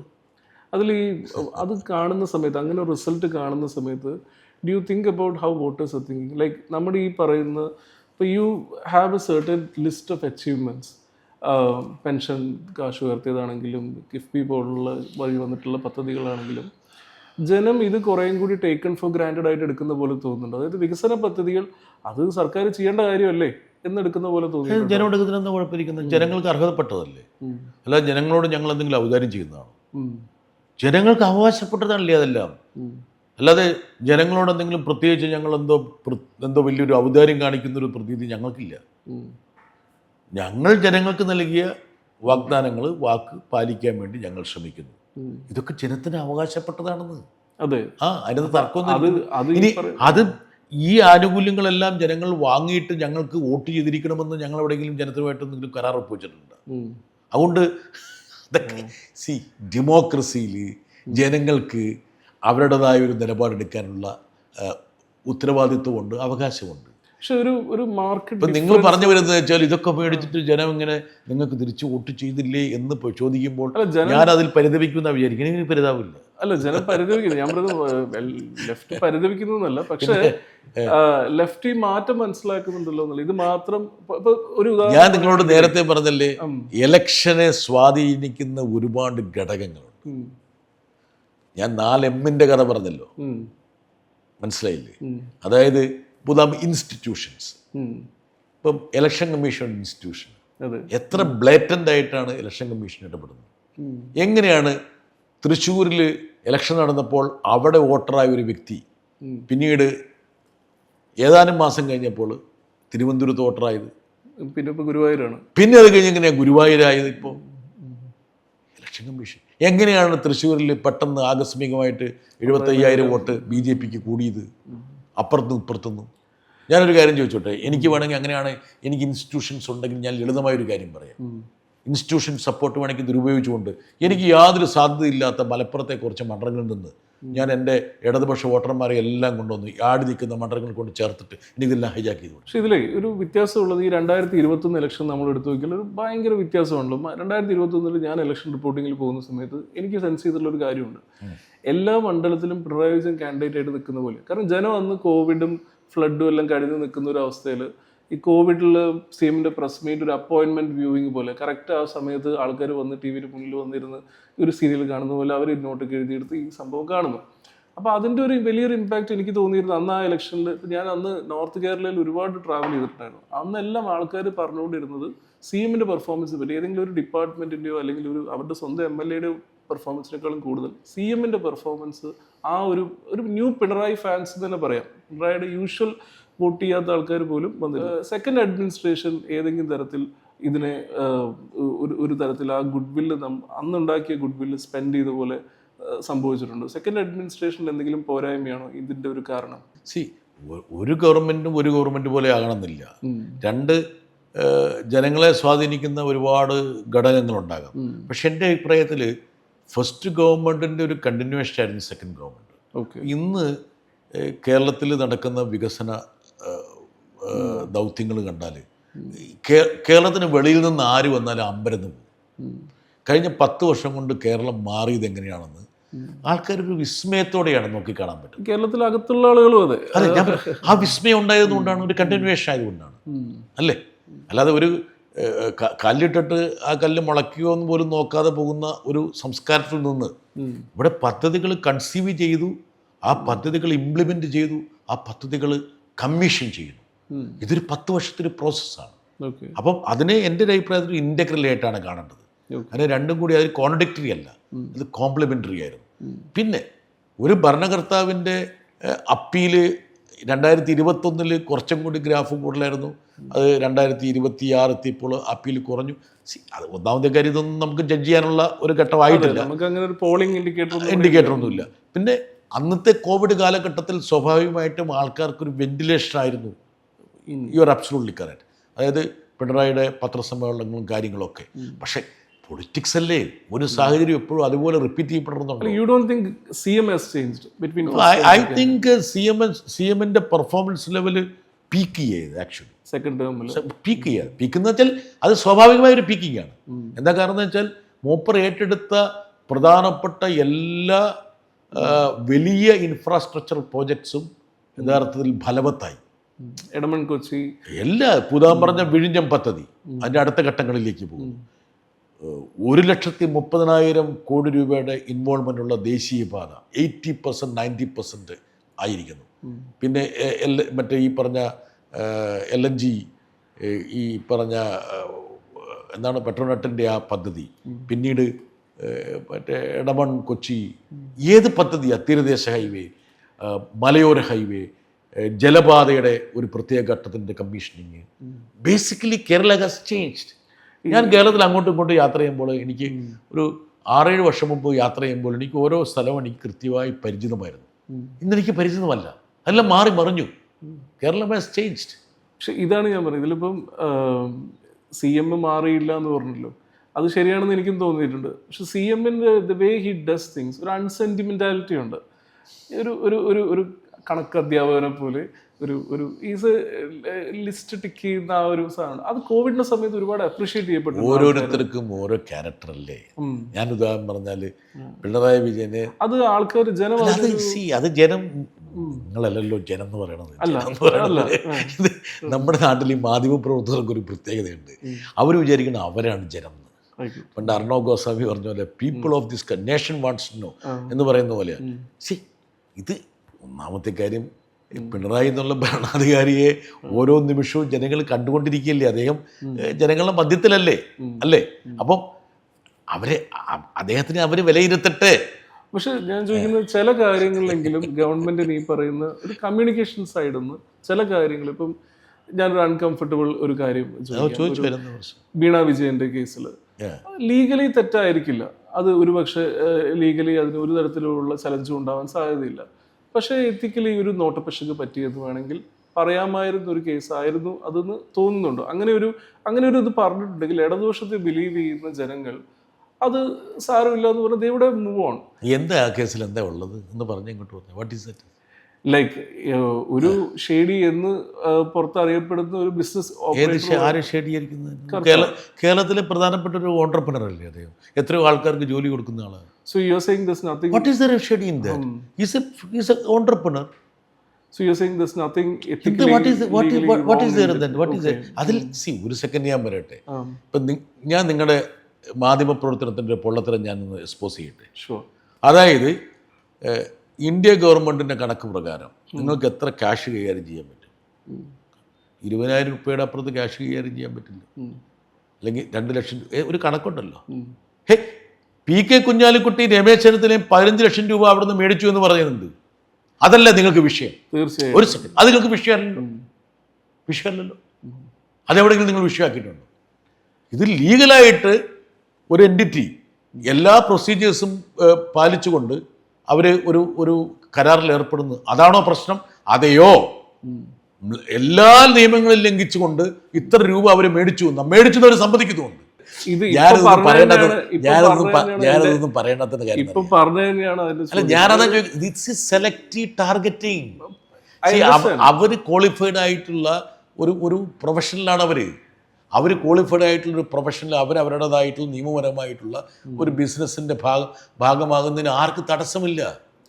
അവർ ഉടനെ ഞാൻ ചോദിക്കണമെന്ന് വെച്ചാൽ ബ്ലേറ്റൻലി ഇല്ലീഗലായ ഒരു കാര്യം നടന്നു, നിങ്ങൾക്ക് അങ്ങോട്ട് പോകാൻ തോന്നുന്നില്ല. അതുകൊണ്ടാണ് പോകുന്നു അതിനകത്ത്. What I am asking is ഈ ഞാൻ ചോദിച്ചിട്ട് മുമ്പോട്ട് മറുപടി പറ. I understand. ഞാനത് സമ്മതിച്ചല്ലോ. അപ്പൊ നിങ്ങളുടെ മാധ്യമങ്ങള് കാപട്യാണോ? തീർച്ചയായിട്ടും എല്ലാവരും പെർസെപ്ഷൻ ബാറ്റിൽ ഫേസ് ചെയ്യുന്നവർ, എല്ലാവരും അലിഗേഷൻസ് റേസ് ചെയ്യുന്നതിൽ സെലക്റ്റീവ് ആണ്. പക്ഷെ for the left it's a reality, there is a perception battle. ഞാൻ ചോദിക്കുന്നത്, how would you have handle this crisis differently? ഇതിൽ എന്താണ് വ്യത്യസ്തമായിട്ട് ഈ പറയുന്ന ലെഫ്റ്റിന് ഇത്തരം മാധ്യമ അറ്റാക്കുകൾ വരുമ്പോൾ ലെഫ്റ്റിന് എന്തായിരുന്നു? ഞാനൊരു ഒരു കാര്യം ഞാൻ പറയട്ടെ. മാധ്യമങ്ങളുടെ അറ്റാക്ക് ഇടതുപക്ഷത്തിന് ഉണ്ടാകുന്നത് ഒരു പുതുമയല്ല. ഓക്കെ, ഇനി ഇതല്ലെങ്കിൽ വേറൊരു അറ്റാക്ക് ഉണ്ടാവും. ശബരിമല ഏതും അറ്റാക്കാണെന്ന്. ഒന്നുമില്ലെങ്കിലും കളവുണ്ടാക്കിയിട്ട് അറ്റാക്ക് ചെയ്യും. ഞാൻ എപ്പോഴും പറഞ്ഞൊരു കാര്യമുണ്ട്, കേരളത്തിലെ പ്രധാനപ്പെട്ട പത്രങ്ങൾ എടുത്തു വെച്ചിട്ട് ഈ സംഭവം ഇല്ലായിരുന്നെങ്കിൽ നിങ്ങൾക്ക് അറ്റാക്ക് ഉണ്ടാകില്ല എന്ന് ഏതെങ്കിലും ഇടതുപക്ഷക്കാരനോ മാധ്യമപ്രവർത്തനോ ചിന്തിക്കുന്നുണ്ടെങ്കിൽ അവരുടെ വിഡ്ഢിത്തമാണ്. ഇതില്ലെങ്കിൽ വേറൊരു ഇടതുപക്ഷ വിരുദ്ധ വാർത്ത അവിടെ കൊണ്ടുവെക്കും. അത് നിങ്ങളുടെ ഒരു മൗഢ്യം, നിങ്ങളുടെ ചിന്തയിലുള്ളൊരു പ്രശ്നം. അത് ബേസിക്കലി ഒരു ഇടതുപക്ഷ വിരുദ്ധത കേരളത്തിലെ മാധ്യമങ്ങൾ കൈകാര്യം ചെയ്തിരുന്നു. അത് കൃത്യമായ വർഗപരമായ താല്പര്യമുണ്ട്, പ്രത്യയശാസ്ത്രപരമായ നിലപാടുണ്ട്, കോർപ്പറേറ്റ് ഹൗസസിൻ്റെ താല്പര്യങ്ങളുണ്ട്, പൊളിറ്റിക്കലായിട്ടുള്ള താല്പര്യങ്ങളുണ്ട്. അതുകൊണ്ട് ഈ ഒരു സംഭവം ഉണ്ടായിരുന്നില്ലായിരുന്നെങ്കിൽ ഇതില്ലെങ്കിൽ വേറൊരു പത്രം ഉണ്ടാക്കും. ഇത് എങ്ങനെയാണ് ഇതിപ്പോ നമ്മളിപ്പോ സംസാരിച്ച് ഇവിടുന്ന് പോയാൽ ഇത് കണ്ടിന്യൂ ചെയ്യുമല്ലോ. ഈ സംഭാഷണം തന്നെയാണ് ഇതിനോടുള്ള ഒരു പ്രതിരോധം. ഉദാഹരണം പറഞ്ഞാല് ഇപ്പൊ നിങ്ങൾ ചോദിച്ചപ്പോൾ ഇന്ന സംഭവങ്ങൾ ഉണ്ടാകാതിരുന്നെങ്കിൽ എന്ത്, ഉദാഹരണം ശബരിമല എടുക്കാം. ഞാൻ ശബരിമലയുടെ നിങ്ങൾ ശബരിമല പറഞ്ഞുകൊണ്ട് പറയാം. എന്തായിരുന്നു ശബരിമലയിൽ കോൺഗ്രസിന്റെ നിലപാട്? എന്തായിരുന്നു BJPയുടെ നിലപാട്? ഈ രണ്ട് പാർട്ടികളും സുപ്രീം കോടതിയുടെ വിധിയെ സപ്പോർട്ട് ചെയ്തവരല്ലേ? അല്ലേ? അവിടെ സുവർണാവസരം കാണാൻ വേണ്ടിയിട്ടില്ല അവർ തലംകുത്തി പറയുന്നത്. അപ്പൊ നിങ്ങൾക്ക് ആ രണ്ട് പാർട്ടികളും വലിയ കേമപ്പെട്ട ആൾക്കാരായി. തുടക്കത്തിൽ സ്വീകരിച്ചൊരു നിലപാടിനോടൊപ്പം നിന്നൊരു പാർട്ടി മോശപ്പെട്ടവരായി. രണ്ടാമത്തെ കാര്യം, സുപ്രീം കോടതിയുടെ ഏറ്റവും പ്രധാനപ്പെട്ട ഒരു ബെഞ്ച് എന്ന് തീരുമാനിക്കുന്നു, അവർ തന്നെ ഇത് മാറ്റിവെക്കുന്നു, അവർ തന്നെ റിവ്യൂവിന് വിടുന്നു. ഇങ്ങനെയുള്ള ആഭാസങ്ങൾ നടന്നുകൊണ്ടിരിക്കുമ്പോൾ ഒന്നുമില്ലായ്മയിൽ നിന്ന് ഇടതുപക്ഷത്തെ എതിർക്കാൻ വേണ്ടി ഈ മാധ്യമങ്ങളെ കൂട്ടുപിടിച്ച് ഇതുപോലുള്ള കഥകൾ മെനയുമ്പോൾ ഈ സംഭവം ഉണ്ടായിരുന്നില്ലെങ്കിൽ ഇടതുപക്ഷ വിരുദ്ധത കുറയുമായിരുന്നു മാധ്യമങ്ങളുടേതെന്ന് ചിന്തിക്കാൻ മാത്രമുള്ളൊരു വിഡ്ഢിയല്ല ഞാൻ. ഇതിനുള്ള പ്രതിരോധം ഇതിനുള്ള പ്രതിരോധം ഞങ്ങൾ ജനങ്ങളുമായിട്ട് സംബന്ധിച്ചുകൊണ്ടിരിക്കുന്നുണ്ട്. ഞങ്ങളാൽ കഴിയുന്ന രീതിയിൽ ഞങ്ങൾ ജനങ്ങളുമായിട്ട് ഇൻട്രാക്ട് ചെയ്യുകയാണ്. ഇപ്പം ഞാൻ രാജ്യസഭ നടത്തിയ പ്രസംഗത്തെക്കുറിച്ച് പറഞ്ഞു, അല്ലെങ്കിൽ ഞാനൊരു സാമൂഹിക മാധ്യമത്തിലിട്ട പോസ്റ്റിനെ കുറിച്ച് പറഞ്ഞു, അല്ലെങ്കിൽ ഞാനൊരു പൊതുയോഗത്തിൽ സംസാരിക്കുന്നതിനെ കുറിച്ച് പറഞ്ഞു. That is my way of. എൻ്റെ പ്രതിരോധം അതാണ്. അതന്നെയാണ് ഞങ്ങൾ ചെയ്തുകൊണ്ടിരിക്കുന്നത്. ഇത് CM-ന്റെ അടുത്തുനിന്നും കൂടി വരുന്ന ഒരു CM നിരന്തരമായി സംസാരിച്ചുകൊണ്ടിരിക്കുകയല്ലേ. CM യഥാർത്ഥം ഇത്രയധികം യാത്ര ചെയ്ത CM വേറെ എവിടെയുള്ളത്? CM ഇത്രയധികം യാത്ര ചെയ്യുന്ന, ഇത്രയധികം ആൾക്കാരുമായിട്ട് സംവദിക്കുന്ന, ഇത്രയധികം വേദികളിൽ പോകുന്ന ഒരു മുഖ്യമന്ത്രി നിങ്ങൾ ഈ അടുത്ത ഏതെങ്കിലും ഒരു സ്റ്റേറ്റ് കാണിച്ചാണ്? ഇന്ത്യയിൽ ഇത്രയധികം പത്രസമ്മേളനം നടത്തിയ ഒരു CM-നെ നിങ്ങൾ കാണിച്ചാട്ട്? ഒന്ന് കാണിച്ചാട്ട് പറ. ഇതിൻ്റെ ഒരു മറുവശം ഇതാണ്, CM ആണ് ഇതിൻ്റെ ഈ പറയുന്ന ഗവൺമെന്റിന്റെ ഒരു ഫേസ് എന്ന് പറയുന്നത്. അപ്പൊ അതിന്റെ എല്ലാ നല്ല വശങ്ങളും എല്ലാ ക്രിറ്റിസിസവും വളരെ പേഴ്സണൽ ആയിട്ടാണ് വരുന്നത്. അപ്പം and again when it comes to an election ഇതെല്ലാം കോമ്പൗണ്ട് ചെയ്യുന്നു. നിങ്ങൾക്ക് CM അല്ലാതെ, ഇപ്പം ഞാനൊരു ഇന്റർവ്യൂവിൽ പറയുന്നത് കേട്ടു, UDF-ന് 6ഓളം ചീഫ് മിനിസ്റ്റർ കാൻഡിഡേറ്റ്സ് ഉണ്ടെന്ന് പറഞ്ഞിട്ട് ഷേനയുടെ ഇന്റർവ്യൂവിൽ പറയുന്നത് കേട്ടു. അത് പോസിറ്റീവ് ആണോ? അത് പോസിറ്റീവ് ആണോ നെഗറ്റീവ് ആണോ? U claim it's negative. അത് പോസിറ്റീവ് അല്ലാന്ന് കോൺഗ്രസ് പറയണോ? നിങ്ങൾ പറയണത് പോസിറ്റീവ് ആണെന്ന്.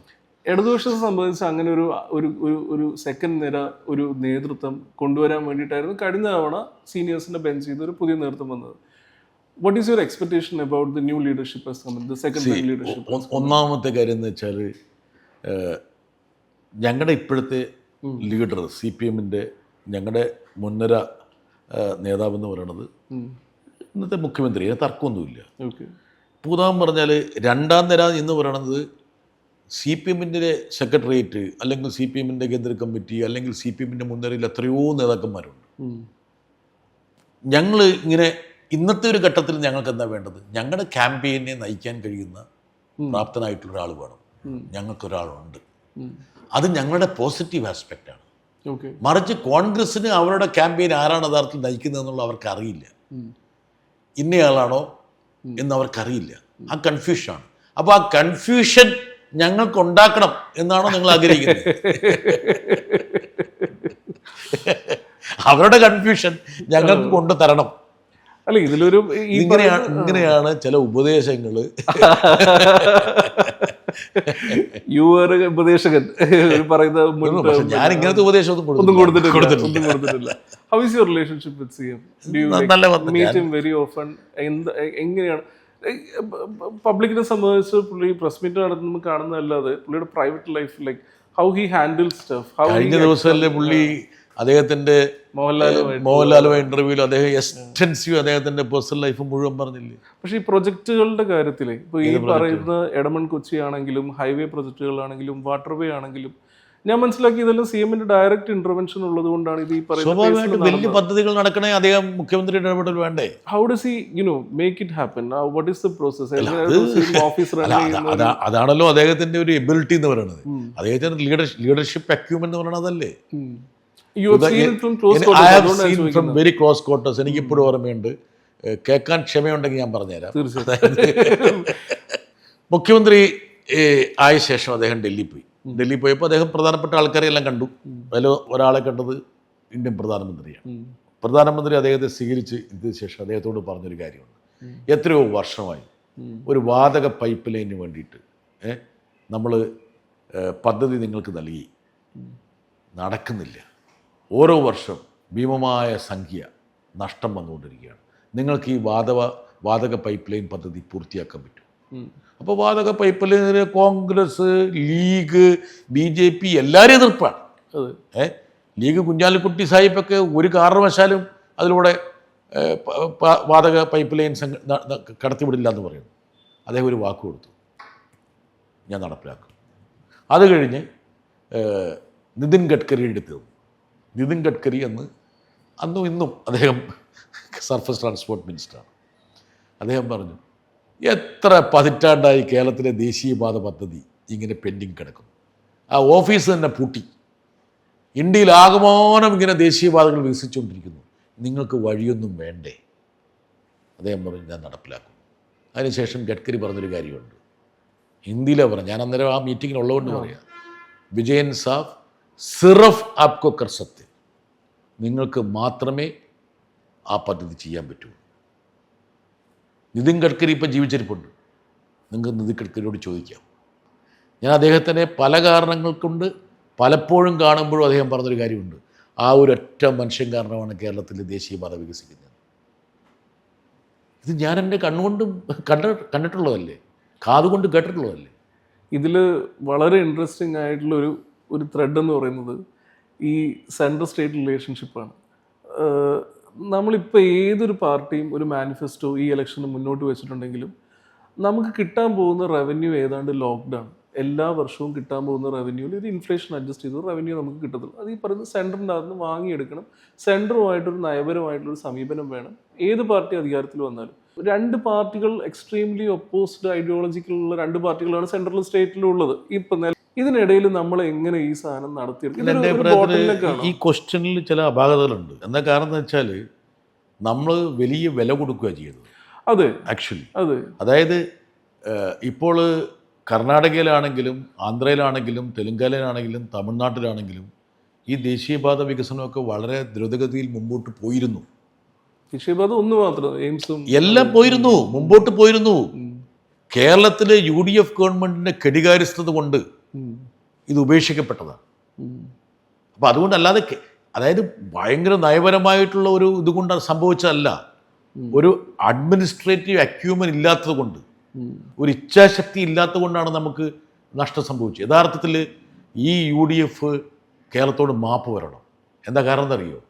ഈ UDFന്റെ കെടുകാര്യസ്ഥത കാരണമാണ് 6000 കോടി രൂപ അധികം കേരളത്തിന് മുടക്കേണ്ടി വന്നത് ഭൂമി അക്യൂർ ചെയ്യാൻ വേണ്ടിയിട്ട്.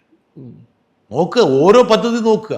ഇപ്പം ശബരിപ്പാത 28 വർഷം മുമ്പ് ബജറ്റിൽ വന്ന ദേവഗൗഡ പ്രധാനമന്ത്രി ആയിരിക്കുമ്പോൾ വന്നതാണ്. അതിനുശേഷം 10 വർഷം കോൺഗ്രസ് ഭരിച്ചു. കമാന്നുള്ള ഒരു വാക്ക് അവർ മിണ്ടിയില്ല. അത് കഴിഞ്ഞ് 10 വർഷം BJP ഭരിച്ചു. എന്താ സംഭവിച്ചത്? 28 വർഷം മുമ്പ് അംഗീകരിച്ചൊരു പദ്ധതിക്ക് പകുതി പൈസ കൊടുക്കാൻ നമ്മളിപ്പോൾ നിർബന്ധിതരാവുക. കോൺഗ്രസിൻ്റെ കെടുകാര്യസ്ഥതയാണ്. അപ്പം ഓരോ ഇൻസ്റ്റൻസ് എടുത്തു കഴിഞ്ഞാലും യഥാർത്ഥത്തിൽ UDF ഗവൺമെൻറ്റിൻ്റെ കെടുകാര്യസ്ഥത കൊണ്ട്, അല്ലെങ്കിൽ കേന്ദ്രത്തിൽ കോൺഗ്രസ് ഭരിച്ചപ്പോൾ അവർ കാണിച്ച കെടുകാര്യസ്ഥത കൊണ്ട് കേരളത്തിന് വലിയ വില കൊടുക്കേണ്ടി വന്നിരിക്കുകയാണ്. ആ വില കൊടുത്താൽ പോലും ഇനി വരാൻ പോകുന്ന ഭാവി കേരളം സഫർ ചെയ്യരുതെന്നുള്ളത് കൊണ്ടാണ് കേരളത്തിൻ്റെ മുഖ്യമന്ത്രി സധൈര്യം ആ ഉത്തരവാദിത്തങ്ങൾ ഏറ്റെടുത്തിട്ട് മുമ്പോട്ട് പോകുന്നത്. അപ്പോൾ നമ്മൾ എഫക്റ്റീവായിട്ട് ഇത് ചെയ്യുകയാണെങ്കിലും ഇന്നത്തെ ഒരു പൊളിറ്റിക്കൽ കാലാവസ്ഥ വളരെ പോളറൈസ്ഡ് ആയിട്ടുള്ള കാലാവസ്ഥയാണ്. സെൻറ്ററിന് കേരളത്തിൽ ഫണ്ട് തരുന്നതുകൊണ്ട് പ്രത്യേകിച്ച് എന്തെങ്കിലും ഇൻസെൻറ്റീവ് ഉണ്ടോ എന്ന് ആൾക്കാർ BJPക്കാർക്ക് ചോദിക്കാം. ആ ഒരു കാലാവസ്ഥയിലാണ് ഞാൻ പറഞ്ഞത് ഇത് എങ്ങനെ നമ്മൾ ഈ സെൻറ്ററിൻ്റെ അടുത്ത് നിന്ന് ഈ ഫണ്ട് വാങ്ങിച്ചെടുക്കണം. അപ്പം എനിക്ക് തോന്നുന്നു മാഷ് അതിനുവേണ്ടി ശ്രമിക്കുന്നുണ്ട്. ഒരു പക്ഷേ സെൻറ്റർ ബേസിക്കലി എൻ്റെ ഒരു അഭിപ്രായത്തിൽ എന്ന് വെച്ചാൽ ദേശീയപാത എന്ന് പറയുന്നത് അതൊരു ഗ്രോത്ത് സെൻ്ററാണ്. ദേശീയപാത നടന്നു കാണണമെന്ന് ഗഡ്കരിക്ക് ആഗ്രഹമുണ്ട്. എന്ന് വെച്ചാൽ അവരുടെ ഒരു വരുമാന മാർഗ്ഗമാണ്. ഇതിന്റെ ടോളിൻ്റെ പൈസയൊന്നും നമുക്കല്ല കിട്ടാൻ പോകുന്നത്, സെൻട്രൽ ഗവൺമെൻറ്റാണ് കിട്ടുന്നത്. നമുക്ക് നമ്മുടെ സമ്പദ്ഘടന വികസിക്കും എന്നുള്ളൊരു ഘടകമുണ്ട്. പക്ഷെ അതേസമയം നമുക്ക് കിട്ടേണ്ട അർഹമായിട്ടുള്ള വിഹിതമൊന്നും കേന്ദ്ര ഗവൺമെൻറ് തരുന്നില്ല. എയിംസ് പോലുള്ള കാര്യങ്ങൾ എയിംസ് തരുന്നില്ല. നമുക്ക് കിട്ടേണ്ട ഒരു 5000-6000 കോടി രൂപ ഇങ്ങനെ പിടിച്ചു വെച്ചിരിക്കുക ഓരോ കാരണം പറഞ്ഞിട്ട്. ഉദാഹരണം പറഞ്ഞാൽ NHM, നാഷണൽ ഹെൽത്ത് മിഷൻ. കേരളത്തിൽ എത്രയോ പതിറ്റാണ്ടുകളായിട്ട് നമ്മുടെ ഗ്രാമീണ ഡിസ്പെൻസറികൾ നമുക്കുള്ളത്. ഒരു സുപ്രഭാതത്തിൽ ഇവർ കുറച്ച് പൈസ നമുക്ക് തരുന്നു എന്ന് പറഞ്ഞിട്ട് അതിൻ്റെയൊക്കെ പേര് ആയുഷ്മാൻ ആരോഗ്യ മന്ത്രാക്കണമെന്ന് പറഞ്ഞു. നമുക്കിപ്പോൾ ഉദാഹരണം പറഞ്ഞാൽ നമ്മുടെ ലൈഫ് മിഷനിൽ 5 ലക്ഷം വീടുകൾ കഴിഞ്ഞു. അതിനകത്ത് വരുന്ന ഒരു ചെറിയൊരു കോൺട്രിബ്യൂഷൻ 15% 20% കോൺട്രിബ്യൂഷന് വേണ്ടിയിട്ട് അത് ബ്രാൻഡ് ചെയ്യണമെന്ന് ആവശ്യപ്പെട്ടു. അങ്ങനെ ബ്രാൻഡ് ചെയ്യാത്തത് കൊണ്ട് അതിൻ്റെ പൈസ തരുന്നില്ല. ഇത് ഈ കാലഘട്ടത്തിലാണ് ഞാൻ ചോദിക്കുന്നത്, ഈ ലൈസനിങ് എത്രത്തോളം ഇമ്പോർട്ടൻ്റ് ആണ്? ലൈസനിങ്ങിലെന്ന് നമ്മളിതിനകത്ത് ഇത് കേവലം ലൈസനിങ് കൊണ്ട് ഇത് വലിയൊരു പോരാട്ടമാണ്. ബേസിക്കലി ഇതൊരു റെസിസ്റ്റൻസ് ആണ്, ഇതൊരു ഫൈറ്റാണ്, അജിറ്റേഷനാണ്. ഉദാഹരണം പറഞ്ഞാൽ ഈ ലൈസനിങ്ങിൻ്റെ അപ്പുറത്ത് ഒരു മുഖ്യമന്ത്രിയും മന്ത്രിസഭയും ഒന്നടങ്കം ജനപ്രതികൾ പോയിട്ട് ഡൽഹിയിൽ പോയി സമരം ചെയ്തത് എവിടെ ഉണ്ടായത്? ഈ ഗവൺമെൻറ്റിൻ്റെ കാലത്ത്. പിണറായി വിജയനും മന്ത്രിമാരും ഞങ്ങളെല്ലാം പോയി ഡൽഹിയിൽ സമരം ചെയ്തില്ല. അപ്പോൾ ഇത് കേവലപരമായിട്ട് അവരെ അനുനയിപ്പിച്ചുകൊണ്ട് പോകേണ്ട ഒരു കാര്യമൊന്നുമില്ല. കേരളത്തിന് കിട്ടേണ്ട അർഹമായിട്ടുള്ള വിഹിതമാണ്, അത് ഫൈറ്റ് ചെയ്ത് തന്നെ മേടിക്കണം. ഇപ്പം ജോൺ ബ്രിട്ടാസിന്റെ വർക്കിന്റെ ഒരു വലിയൊരു ഭാഗം ഇപ്പൊ ഇതാണോ, ഇങ്ങനെ ഈ പറയുന്ന സെൻട്രൽ സ്റ്റേറ്റ് റിലേഷൻഷിപ്പിൽ MP-മാരെന്ന് പറഞ്ഞാൽ ഞങ്ങളുടെ താല്പര്യം എന്താണ്? പരമപ്രധാനമായി ഞങ്ങൾ കേരളത്തെ പ്രദാനം ചെയ്യുന്നവരല്ലേ. അപ്പം ഞങ്ങൾ കേരളത്തെ പ്രദാനം ചെയ്യുമ്പോൾ കേരളത്തിൻ്റെ ന്യായമായിട്ടുള്ള ആവശ്യങ്ങൾ കിട്ടാൻ വേണ്ടി ഞങ്ങളവിടെ എഴുന്നേക്കും, സംസാരിക്കും, ബഹളം വെക്കും, ഒച്ച വെക്കും, അജിറ്റേറ്റ് ചെയ്യും, മന്ത്രിമാരെ കാണും, കാര്യങ്ങൾ പറഞ്ഞ് ബോധ്യപ്പെടുത്താൻ ശ്രമിക്കും. എനിക്ക് അതിൻ്റെ ഒരു ഫേസ് ആയിട്ട് ഇപ്പോൾ you are very well versed in English and Hindi. അപ്പോൾ അത് ഇതിൻ്റെ ഒരു ഫേസ് ആയിട്ട് വരുന്നതുകൊണ്ട് ഒരു പേഴ്സണൽ അലിഗേഷൻസ് ആ വഴിക്ക് വരുന്ന പോലെ തോന്നുന്നുണ്ട്. ഇപ്പം പാലം എന്നുള്ള രീതിയിൽ കളിയാക്കപ്പെടുന്നു. അതൊന്നും എനിക്കൊരു വിഷയമല്ല. എന്താ കാരണം വെച്ചാൽ I doesn't bother me at all. അതൊന്നും കുഴപ്പമുള്ള കാര്യമില്ല. അതൊക്കെ നമ്മളിൽ നിക്ഷിപ്തമായിരിക്കുന്ന ഉത്തരവാദിത്തങ്ങൾ നിർവഹിക്കുമ്പോൾ പല ആൾക്കാർക്കും അത് അസഹിക്കില്ല. ഇപ്പോൾ ഞാനൊരു കാര്യം ചോദിച്ചോട്ടെ, ഇവിടുന്ന് കേരളത്തിൽ നിന്ന് എത്ര MP-മാരുണ്ട്? 19 UDF MP-മാരില്ലേ? ഈ BJP-യുടെ ഈ ഫാഷിസ്റ്റ് നയത്തിനെതിരെ, വർഗീയതയ്ക്കെതിരെ ഇവരാരെങ്കിലും എഴുന്നേറ്റ് സംസാരിക്കുന്ന കേട്ടിട്ടുണ്ടോ? ആരെങ്കിലും സംസാരിക്കുന്ന കേട്ടോ? അങ്ങനെ ഒരു സമരം ചെയ്തിട്ട് സസ്പെൻഡ് ചെയ്ത കേസ് ഉണ്ടായിട്ടില്ല. ഏത്? ഈ പാർലമെന്റ് ചാടി കയറി അവിടെ എന്തോ സ്റ്റേജിൽ കയറുന്നതല്ല. ഞാൻ ചോദിക്കണ ഒരു കൃത്യമായൊരു നിലപാട് പാർലമെന്റിൽ എടുത്ത് സംസാരിക്കുന്നവരെ കണ്ടിട്ടുണ്ടോ? നിങ്ങളൊരാളുടെ പേര് പറ. എനിക്ക് I am not just give me a speech. ഞാൻ ആരെയും കുറ്റപ്പെടുത്താൻ വേണ്ടിയല്ല. പൊതുവേ കോൺഗ്രസ് നിലപാടെന്താണ്? ഇതൊരു വളരെ രസമുള്ള ഒരു കമ്മ്യൂണിക്കേഷൻ. നിങ്ങൾ ചോദിക്കുക. എന്നൊക്കെ അറിഞ്ഞ ഞാനൊരു കാര്യം ചോദിച്ചോട്ടെ, ഇവിടുത്തെ UDF ആരോടാ ഫൈറ്റ് ചെയ്യുന്നത്? ഇവിടുത്തെ UDF അവിടെ പോയി ഞങ്ങളോടാ ഫൈറ്റ് ചെയ്യുന്നത്, കേരള ഗവൺമെന്റിനോടാ ഫൈറ്റ് ചെയ്യുന്നത്. അവിടെ മഹാത്മാഗാന്ധി തൊഴിലാന പദ്ധതി അട്ടിമറിച്ചിട്ട് ജീറാംജി കൊണ്ടുവന്നപ്പോൾ ആ സമയത്ത് പാർലമെൻറ്റ് കലുഷിതമായിരിക്കുന്ന സമയത്ത് ഇവരുടെ പരിപാടി എന്തായിരുന്നു? ശബരിമല പോറ്റി എന്നും പറഞ്ഞ് അവിടെ പ്രക്ഷോഭം നടത്തുന്നായിരുന്നു. ഇതാണോ നിങ്ങൾ BJPക്കെതിരെയുള്ള കോൺഗ്രസിൻ്റെ പോരാട്ടം നിങ്ങൾ പറഞ്ഞത്? ഇപ്പം നേരത്തെ പറഞ്ഞപ്പോൾ ഒരു വരി അതിൻ്റെ ഇടയ്ക്ക് പറഞ്ഞു, ഞാൻ ആരെയും കുറ്റപ്പെടുത്താൻ വേണ്ടി പറയല്ലോ എന്ന്. ഇതെനിക്ക് പലപ്പോഴും ഒരു പേഴ്സണൽ ട്രേറ്റ് ആണ്. നമ്മൾ ഈ രാജ്യസഭയിലെ പ്രസംഗം എടുത്ത് നോക്കുന്ന സമയത്ത് you might be attacking the opposition, പക്ഷെ അപ്പുറത്തുള്ള ആൾക്കാർ കൗതുകത്തോടെ ഇതിങ്ങനെ നോക്കിയിരിക്കുന്നത് കാണാം. ഒരാൾ പേഴ്സണലി ഹേർട്ട് ചെയ്യാത്ത രീതിയിൽ അറ്റാക്ക് ചെയ്യണമെന്ന് ഉദ്ദേശിച്ചിട്ടാണോ? അങ്ങനെയൊന്നും ഓരോരുത്തർക്കും ഓരോ ശൈലിയിൽ. I never goes personal. ഞാൻ ഒരു വ്യക്തിയെ ഒന്നും പേഴ്സണലായിട്ട് ഞാൻ സ്ലാൻഡർ ചെയ്യാൻ ഉദ്ദേശിക്കില്ല. ഈ സുരേഷ് ഗോപിയുമായിട്ട് ഒരിക്കലും ചെയ്തിട്ടില്ല. സുരേഷ് ഗോപിക്കെതിരെ ഞാൻ ഒന്നും പറഞ്ഞിരുന്നില്ലല്ലോ. അദ്ദേഹം സ്വയം ഏറ്റെടുത്തിട്ട് പറഞ്ഞു. ഞാൻ BJP എന്നുള്ള രാഷ്ട്രീയ പാർട്ടിയുടെ പ്രവർത്തനമാണ് പറഞ്ഞത്. അതായത് BJP ഉത്തരേന്ത്യയിലെ ന്യൂനപക്ഷങ്ങളെ വേട്ടയാടിയിട്ട് ഇവിടെ അരമനകളിൽ കയറി കേക്ക് വിൽക്കുന്നതിനെ കുറിച്ചാണ് പറഞ്ഞത്. അപ്പോൾ ഓരോരുത്തർ അത് അവരെ ഉദ്ദേശിച്ചാണെന്ന് പറഞ്ഞ് അവരെ എഴുന്നേറ്റ് ഞാൻ എന്റെ സുഹൃത്ത് സുരേഷ് ഗോപിയെ ഇങ്ങനെ അപമാനിക്കരുത്, അദ്ദേഹം സുരേഷ് ഗോപി അപമാനിക്കരുതല്ലേ പറഞ്ഞു. എൻ്റെ സുഹൃത്ത് സുരേഷ് ഗോപി അപമാനിക്കരുതെന്നല്ലേ പറഞ്ഞു. അപമാനിക്കണമെന്ന് ഞാൻ പറഞ്ഞു. അതായത് അദ്ദേഹം കേരളത്തിലെ ജനങ്ങൾക്ക് പലതും ഓഫർ ചെയ്തിട്ടുണ്ട്. അപ്പോൾ അത് നിങ്ങൾ കൊടുത്തിട്ടില്ലെങ്കിൽ നിങ്ങൾ അദ്ദേഹത്തിനെ അപമാനിക്കുന്നു എന്നല്ലേ പറയണേ. അത് അദ്ദേഹത്തിന്റെ പക്ഷത്ത് സംസാരിക്കാം. ഇന്നത്തെ ജനറേഷൻ അതിനെ റോസ്റ്റ് ചെയ്യാന്ന് പറയും. No.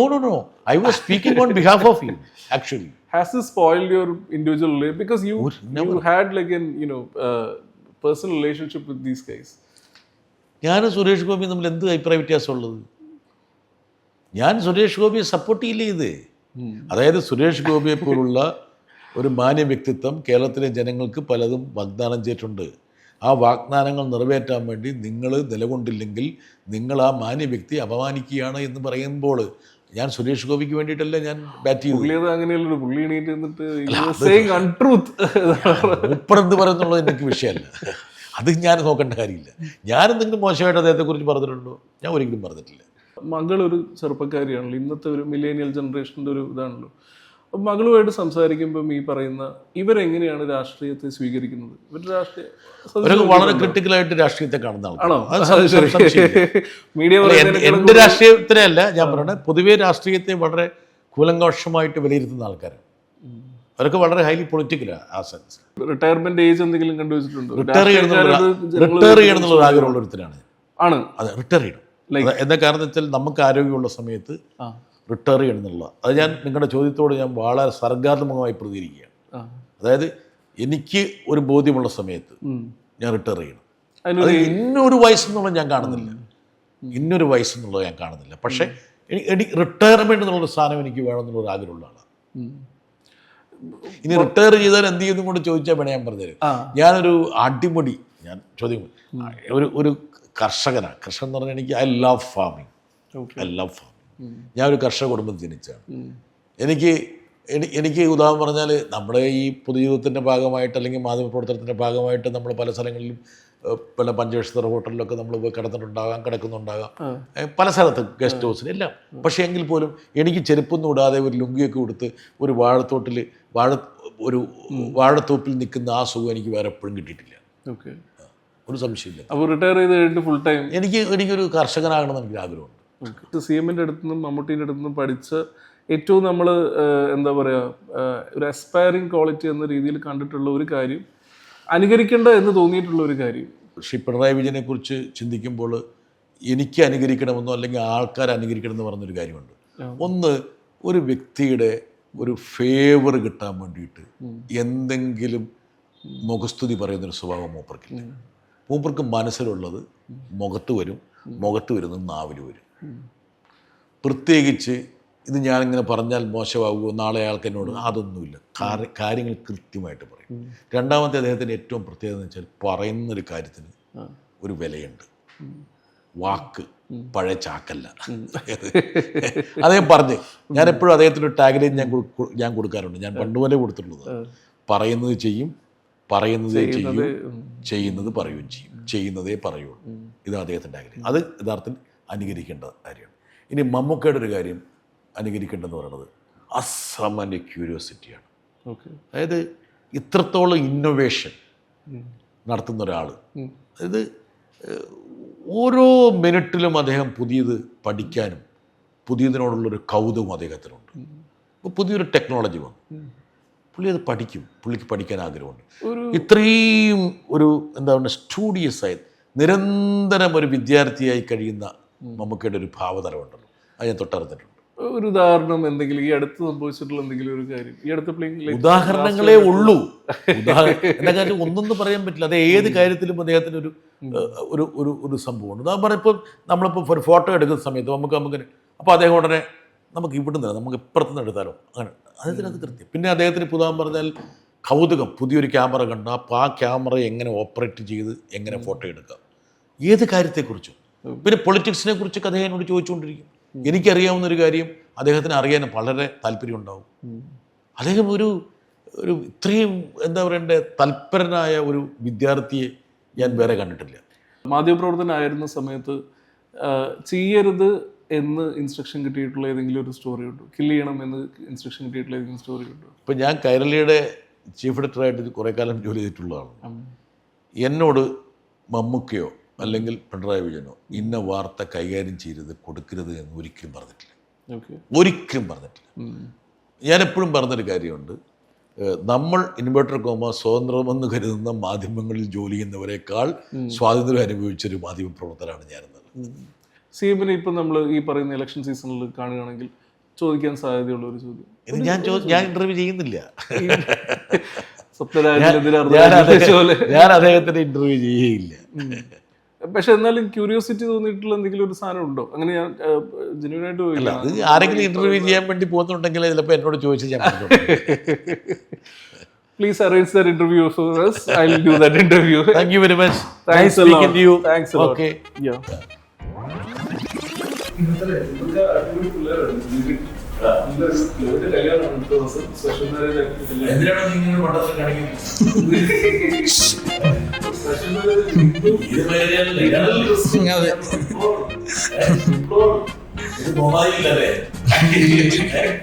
ഇടയ്ക്ക് തോന്നും.